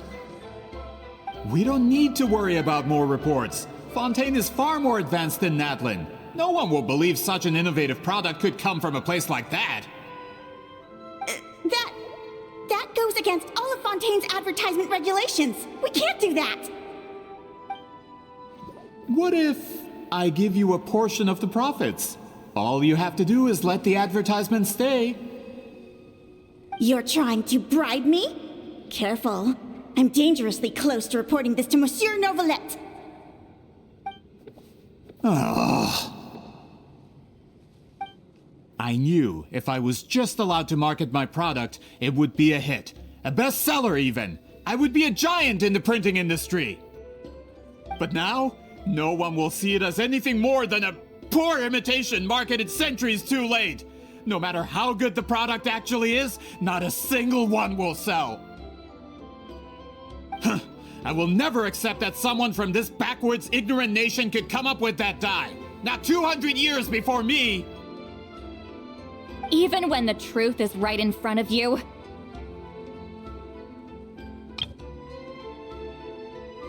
Ha! Truth is in the eye of the beholder. I'm already in the printing industry. I can go into publishing, no problem.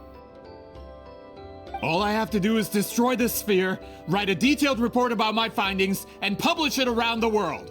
Then, the so-called truth becomes your word against mine. Once my report is accepted as fact, no one can accuse me of making false claims. That's awful. What happened to restoring the truth of history? That plan hasn't changed. I will continue to spread my truth for all of Teyvat to see. Ah, you mean a hero of Natlan who's not actually from Natlan? And a great shaman who, according to rumor, abandoned her tribe long ago? From a practical perspective, there's no reason for either of you to stand against me. Shows what you know.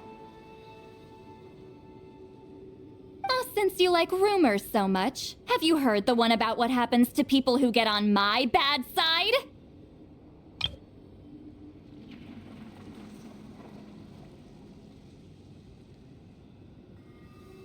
Ah, the wrath of Granny Itztli. Like I said, our interests aren't at odds. I knew from the beginning that you would accept my invitation, considering Huitzilin was your rival. You've lived longer than her, you're far stronger than her, and yet, she has always been more revered than you. Now, that can change. With the backing of the printing industry, I can take any book and send it to all four corners of Teyvat. This part of Natlan's history will be mine to tell.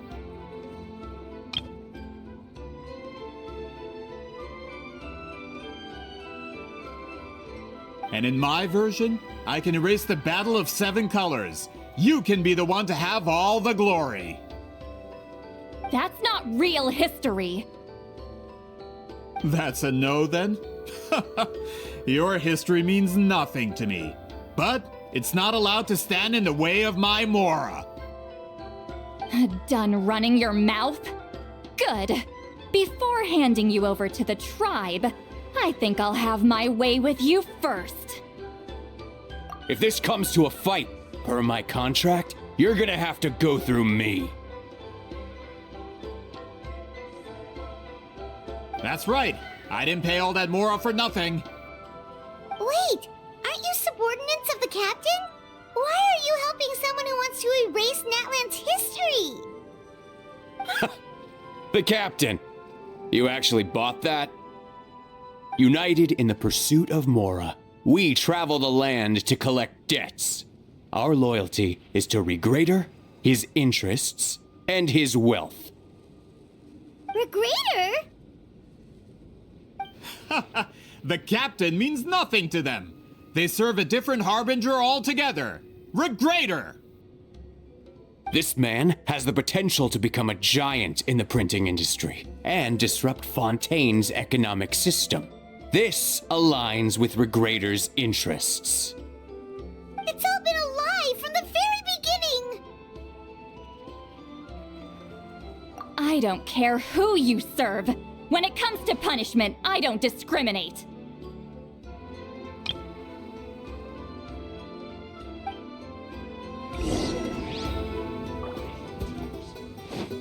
Show no mercy! Can't run from death. That's what you get for messing with the hero of Natlan and Granny Itztli. They could give Regrader a run for his Mora. When did this person get so strong? Looks like the men following the captain failed to update us on the latest intelligence. Not good. This is becoming more trouble than it's worth. You're on your own! Hey, what about our contract? Your boss signed it himself! Our boss never signs a contract without loopholes. Even a veteran businessman like yourself fell into his trap. That's what makes him the best! Go home and read the fine print. All I did was trigger the exculpatory clause. You! The other stipulations have been fulfilled. I set up explosives around the cave, strong enough to destroy this place, as instructed. Oh, and for security purposes, all explosives have been rigged to blow at a specific time. Shouldn't be too long now.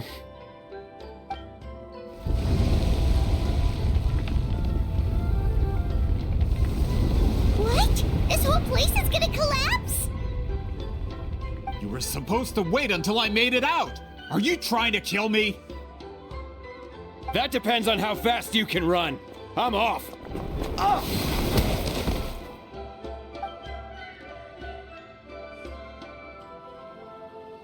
You think you can just waltz out of here?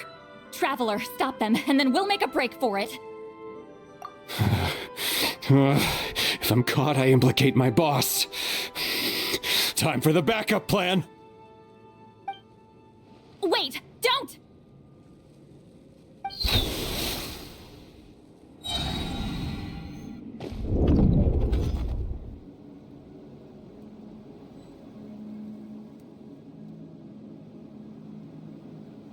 Where are we?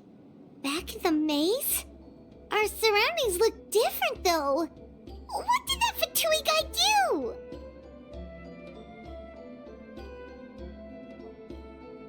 Good point.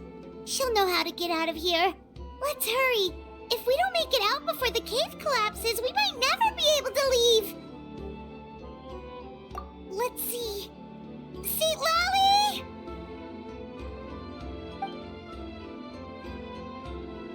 Oh, looks like it's not gonna be that easy. What should we do?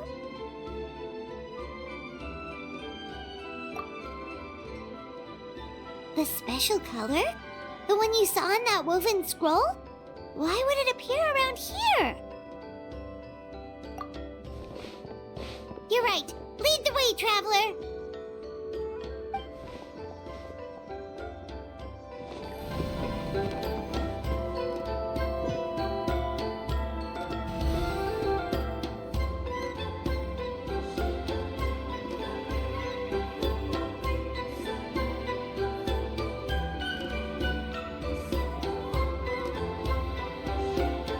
He triggered it just like that? If the technique isn't activated correctly. Instead of a realm of memory, the subjects in question will be trapped in a temporary space like this. If you cannot escape in time, it's mutually assured destruction. But I can't fault someone for using it as a last resort. I knew it! Someone of your skill wouldn't leave behind memory fragments just to parrot instructions. You must have the capacity for conscious thought. I appreciate the compliment. It's been a long time, my friend. This is no time for a reunion. The cave outside is about to collapse. I know time flows differently in this place, but that still doesn't leave us much time. Can you help me get out? You misunderstand, Citlali. I'm nothing more than a fragment of memory. There's not much I can do. What do you mean? This space can be manipulated, right? The exit of your maze. I remember its structure. If I create an exit here, I can leave. You just need to tell me how to manipulate this space. The maze you saw earlier was constructed using the memories of many warriors of Natlan. When people leave deep impressions on each other, their memories form connections. These connections are particularly strong between comrades in arms. That is how I created my maze. The connections between the memories were my needle and thread, and the special color was my fabric. But if that color is crudely combined with an isolated memory, one without connections, you get a place like this. This space is a combination of my color and your memories. There is no way to alter or construct anything within it, because there are no connections at your disposal. Over 200 years, and not a single lasting connection. This is my punishment, huh? Well, at the very least, you have a connection to me. Otherwise, I wouldn't be able to appear in this space. That's only because you never gave me a moment's peace. Still, it's a shame you're not around. You said it yourself. A memory fragment can't be used to create the connections I need. Citlali. But now that I have the chance to talk to you again, I need you to give me an answer. Your special technique. You didn't pass it on to your students. You passed it on to the rival you could never beat. Me. What I want to know is, why?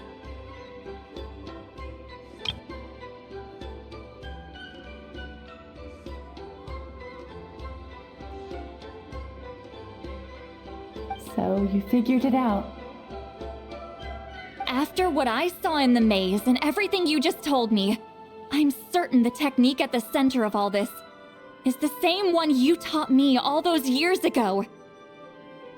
But you never brought up the fact that you used it to win a battle. from your description, it might as well have been a simple color trick. I'm getting the feeling you always meant for me to come here. But if this is a foreshadowed event, I'm not happy with the narrative setup. Citlali, ever since you learned that technique, you've been able to see a special color, haven't you? You mean... That color is the core of the technique. But it isn't my invention. It's something I discovered in the work of our ancestors. More specifically, you could call it the color of memories. In truth, passing on the technique is a process of using that color to tint another person's memories. Yes, the technique has the power to decide victory. But in my opinion, the capacity to add color to someone's memories is where the true value lies. You are fated to live a far longer life than me, Citlali. I couldn't bear the thought of all those years existing as a blank canvas in your memory. So I wanted to leave a little color behind. Your color, you mean?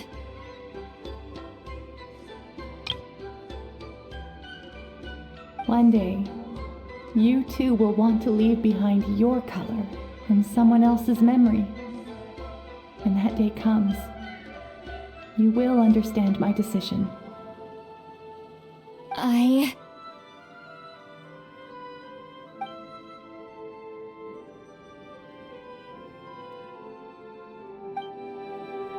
have to get out of here. That's the only way to rescue them.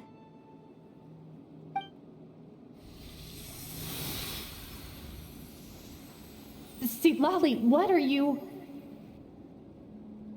I understand the true principle of this technique now. If I can't construct an exit, then I will separate this color from my memories by force. But you could lose a portion of your memories that way. I know, but my memory is just a blank canvas I've neglected for 200 years. My friends are worth the risk.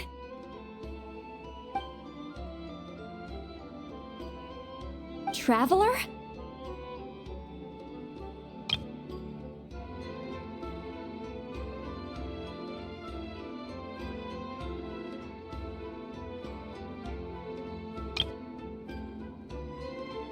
When you entered the realm of memory I constructed, I used your memories to learn about your recent experiences. I have a feeling you're the one who will be saved this time. After 200 years, someone has appeared by your side, the kind of person I could have never anticipated. The Night Kingdom harbors Natlan's memories, and the Traveler's connection to that realm is incredibly strong, surpassing even the shamans who worship the Lord of the Night.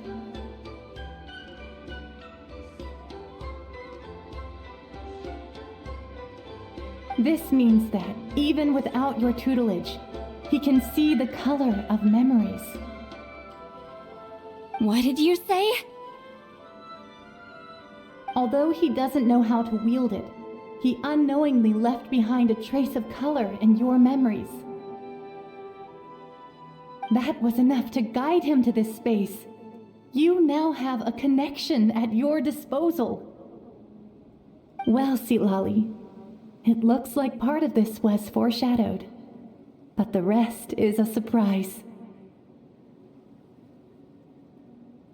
Traveler? Traveler!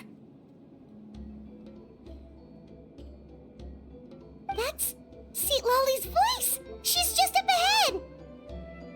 This is goodbye, my friend. Your memories over the past 200 years are much more than a blank canvas. Cherish them. Wheat ceiling. Citlali!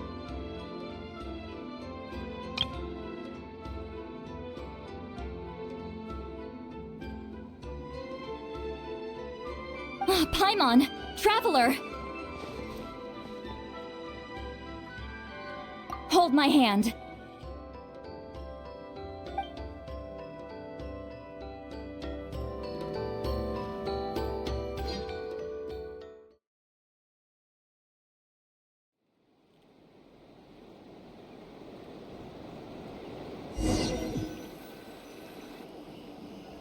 Did we teleport out? Man, that place was so...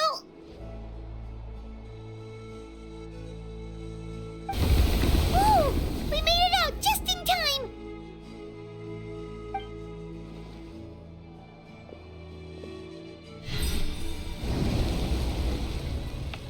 Wonder what happened to the Fatui guy and the others. He was most likely trapped inside that space, just like us. The external structures supporting that space would have collapsed with the ruin. Unless he managed to escape, he would have been crushed. He still preferred that to being caught, huh? They were standing a bit further away, right? They probably weren't pulled into the space. Maybe they already made a run for it. Hello? It's one of Malu Son's employees! Quick, restrain him! Oh, I can explain. I had no idea Malu-san was such a terrible person. I couldn't stop him from running, so I stayed behind and tried to find people to help rescue you. I'm so glad you managed to get out of there. Either way, the guards will take you back to the tribe. You'll be their problem. I understand. Anyway, I'm not here to harp on you. I just need to know one thing. Which way did he run? He went that way, but I'm not sure if you can catch up. That way? Unless he suddenly grows a pair of wings, I think we're okay. Traveler, Paimon, come with me.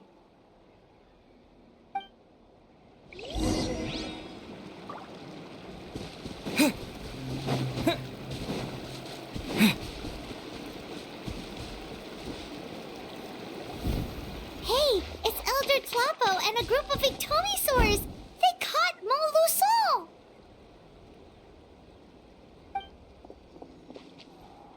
Something felt off about him yesterday, so I set a few things in motion. Looks like it's time for that foreshadowing to pay off. My bank balance! No! No! What's wrong with him?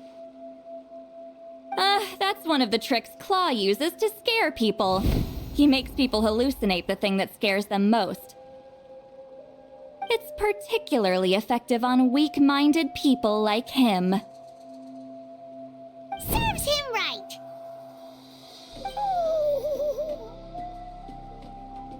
I know, it was a lot to ask, making you come all the way out here during the day.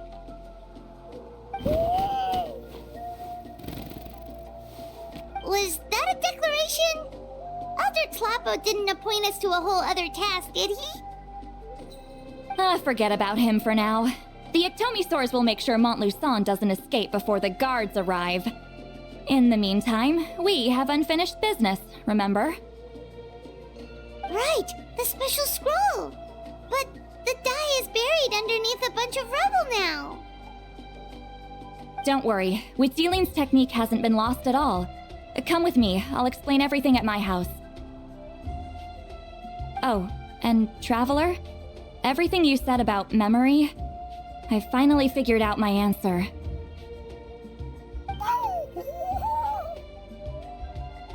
I knew you'd want to tag along. Let's go.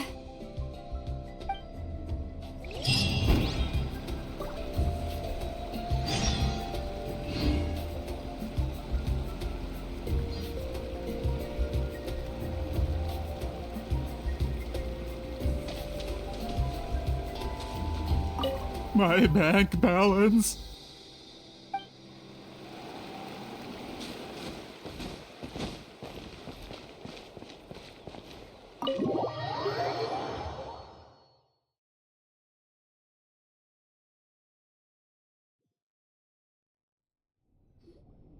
Now, when it comes to weaving the scroll itself, you don't actually need to lift a finger. But if we're going to pass on Wheatsealing's technique, your participation is critical. What are you saying, Citlali? Follow me.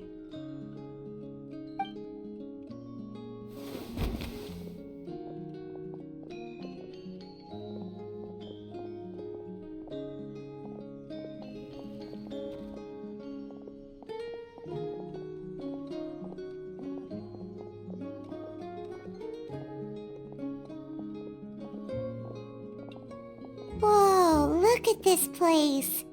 Do you weave scrolls too? Scrolls. Scrolls? I thought you were going to show me your masterpiece. That I am, old friend. The technique I'm about to show you directly relates to woven scrolls. Fine. What is it? Something that can turn the tide of war or prevent a great disaster? You probably want to challenge me, right? I know you don't have the strength for a real fight, so I'll let you beat me with words. Old friend, my life is nearing its end. I'm afraid I don't have time for another match. Hey. Don't worry. I trust in the belief of our tribe that death is not the end, but the beginning of a new existence in the Night Kingdom, where everything is made of memories.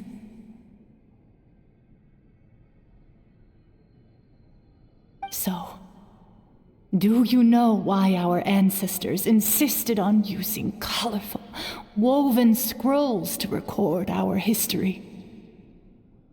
Because history is the memory of a people. We give our scrolls an orange hue, so the dead can still feel the warmth of the setting sun. We decorate them with kernels of grain fruit, so the dead can still enjoy the abundance of our harvests. I know that, but something this important? Why entrust it to me and not one of your students? As your friend, I admit, I'm being a bit selfish. I don't have long, Citlali. I'm not sure I can truly explain my decision. But I know you will understand one day. For now, will you accept my final request?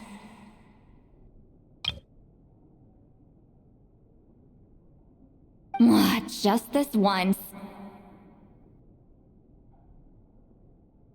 I understand now, Wheatsealing. Just like you said I would. Claw, help me move this outside. I'm going to color it.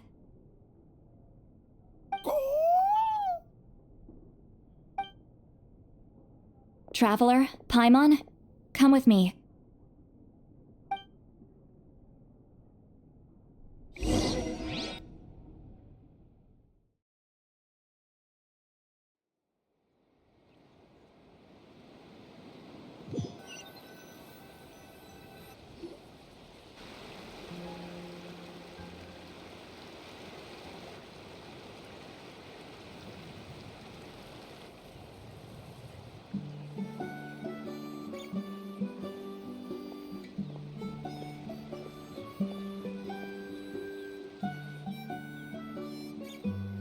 We are like birds, soaring through the horizons of time.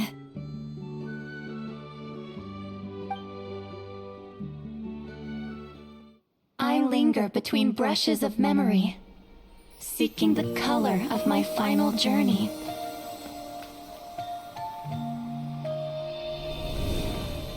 When I get there, May there be feathers to paint the sky, shades of rose.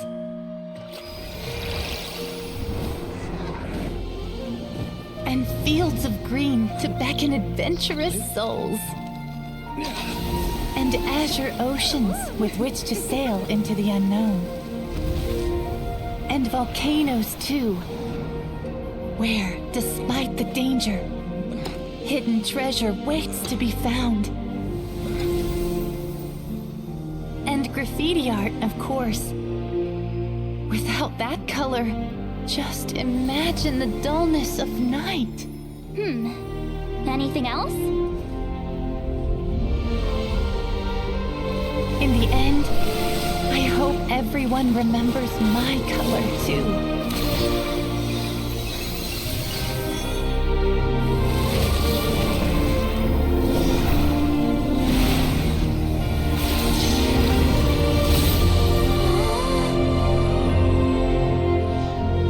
In the end, I hope everyone remembers your color too.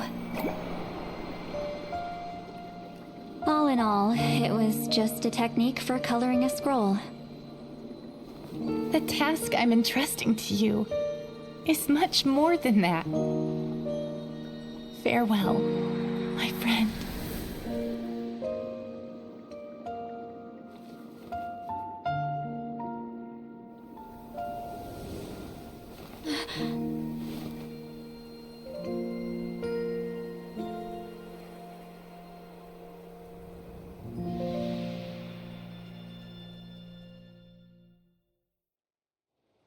I knew you would understand. This is the special scroll. How did you know how to weave it, Citlali? Hold on! You've lived for more than 200 years. You know how to weave the special scroll. That must mean...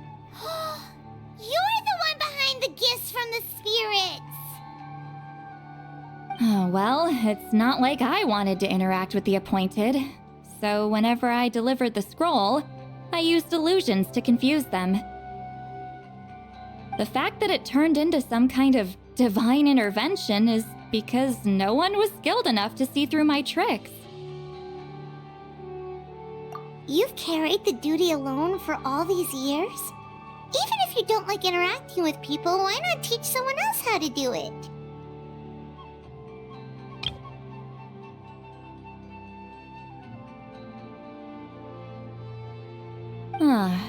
Traveler, you can see the special color, right? The essence of that color is memory. That means completing the special scroll is a process of searching for color within your memories. Passing the technique on to someone means sharing your memories with them. You need to leave traces of your color in their memory, and they must do the same. Even though I only confirmed that today, I've had suspicions for a long time.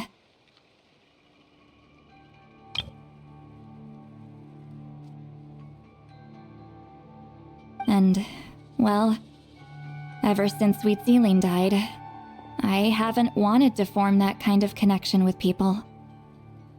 Oh, yeah.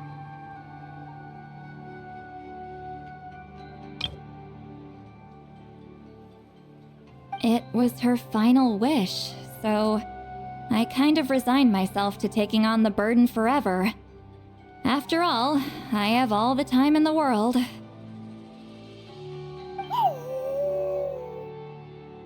But Claw never stopped appointing new candidates to weave the scroll, despite knowing exactly how I felt about the situation.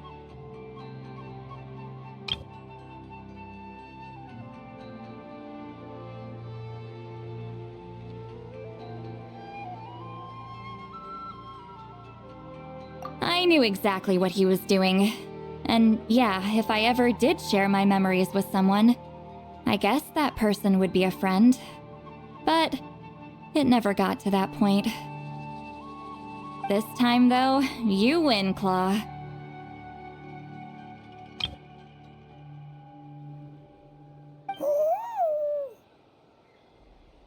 Take this. I I guess it's my response to what you told me the other night.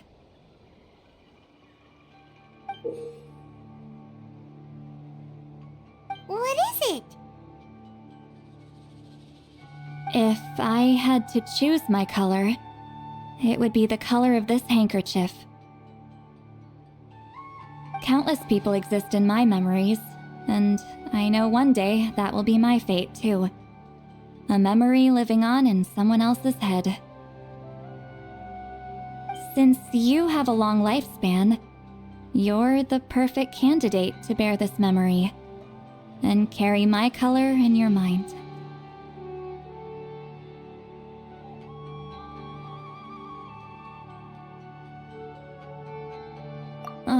Just keep it safe. And you better not forget my color when I'm gone. Whoa. It's a little early to talk about death, don't you think? It's only been a few seconds since we made the friendship official. Isn't that what friends are for?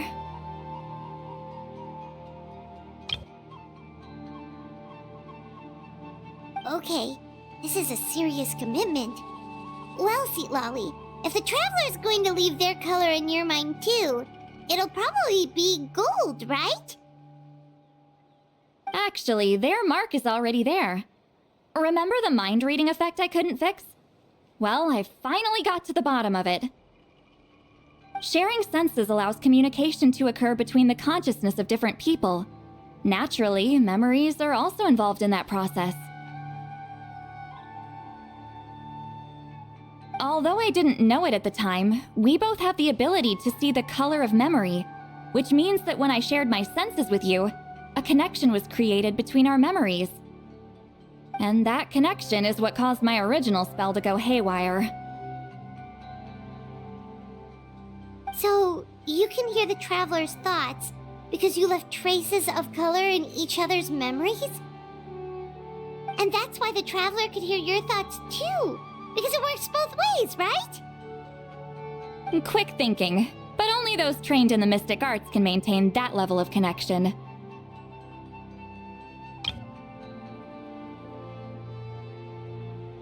That's why I can still hear the Traveler's thoughts, but not the other way around. There's no need to worry, though. Now that I've figured out how it works, I'll get rid of it in no time. Oh. I lied. Hearing each other's thoughts actually depends on the strength of the connection between our memories.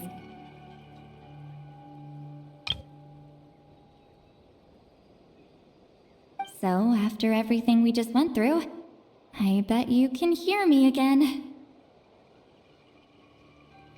I knew it. Since the connection between our memories is already there, the only way to get rid of the effect is for one of us to forget about the other. Just messing with you. I'm a legendary shaman of my tribe. Now that I know the cause, of course I can figure out how to fix it.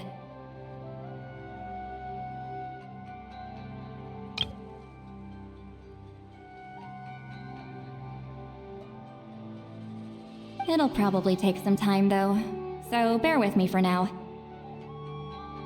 Besides, I'm an open book. It's not like you're gonna hear anything embarrassing. Oh, unless I've had a few drinks. A shame? I mean, if you ever miss this whole telepathy mess, I could always share my senses with you again. No promises, though. Some thoughts are better kept to yourself. Huh?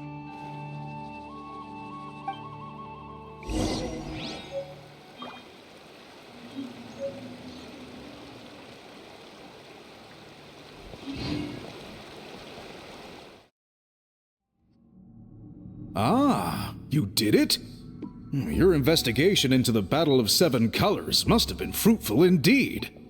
I do hope you share what you learned. Wow! The scroll is finished already! Elder Talapo's wisdom is never wrong. Yeah, we should explain. Take it away,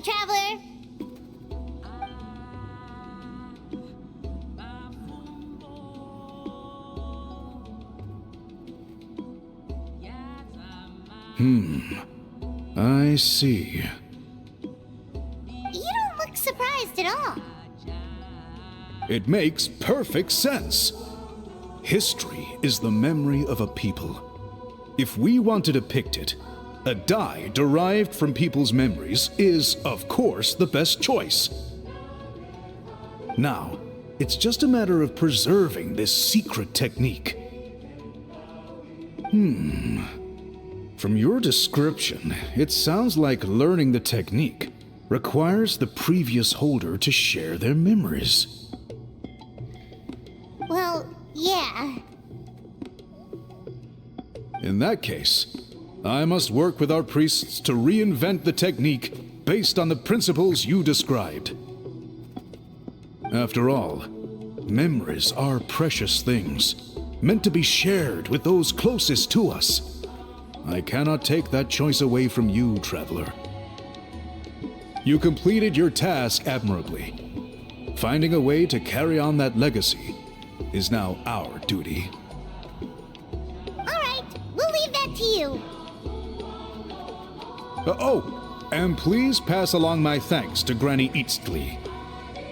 We interrogated the Fontanian merchant she apprehended, and it turns out he's the reason some among our tribe started to question our history. He hired people to spread misinformation about the Battle of Seven Colors. The recent friction within the tribe is entirely his doing. We now have a record of his crimes, and will begin working with Fontaine authorities in a few days. So he was behind the controversy in the first place. Guess it's easier to investigate when people are already questioning something. Anyway, that clears it up. People don't just question their history out of nowhere. Until we meet again.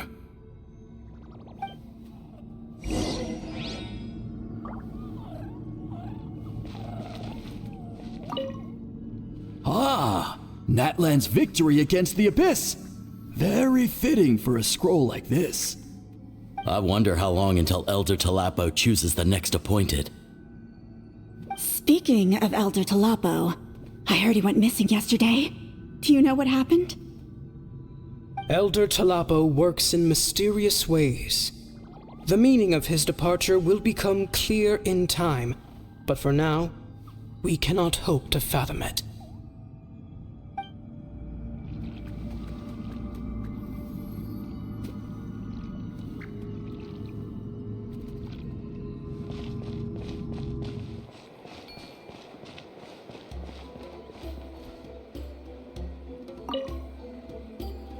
You told him everything, right? Yep, we left out the part about your contribution, but it kinda seemed like Chief Biram saw through us. You could have just said it was a gift from the spirits. I guess he is different from the previous chiefs. But if he figures out it was me all these years, I'm in for a world of trouble. There you are! I've been looking everywhere for you. Oh, it's the other Fontanian researcher. He wasn't taken away with his boss? Please, call me Allier. After questioning, the tribe absolved me of any serious wrongdoing, so here I am. I'll be heading back to Fontaine soon. No employer means no funding, after all. But I wanted to finish my investigation first. I'd like to ask some questions about Citlali. I want people outside of Natlan to hear her story, but my understanding still has some holes. Questions?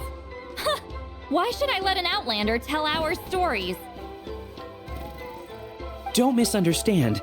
I have no intention of twisting your history or using it to make a profit. It's just honest curiosity, I assure you. I believe amazing stories deserve to be shared with the world. Culture thrives through dialogue and exchange. All right, you can ask your questions, but be quick. I have important plans after this. Important plans?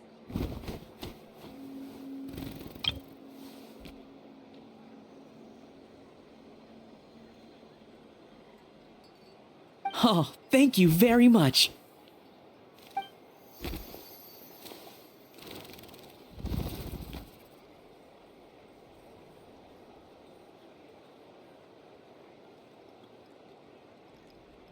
Another day, another drained social battery.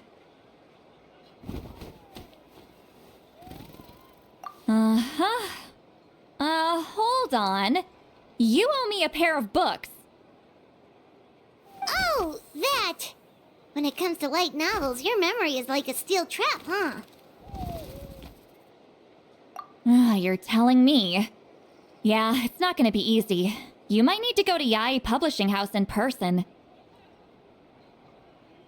But I don't need them right away.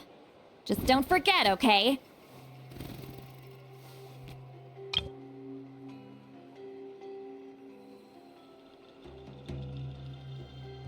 Of course! We'll get them sent to you as soon as we can! Sent to me? Nuh-uh.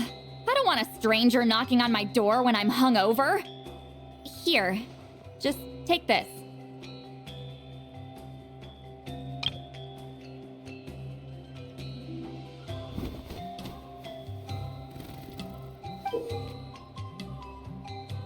And this is? The key to my house. Don't bother knocking next time. You'll disturb my sleep.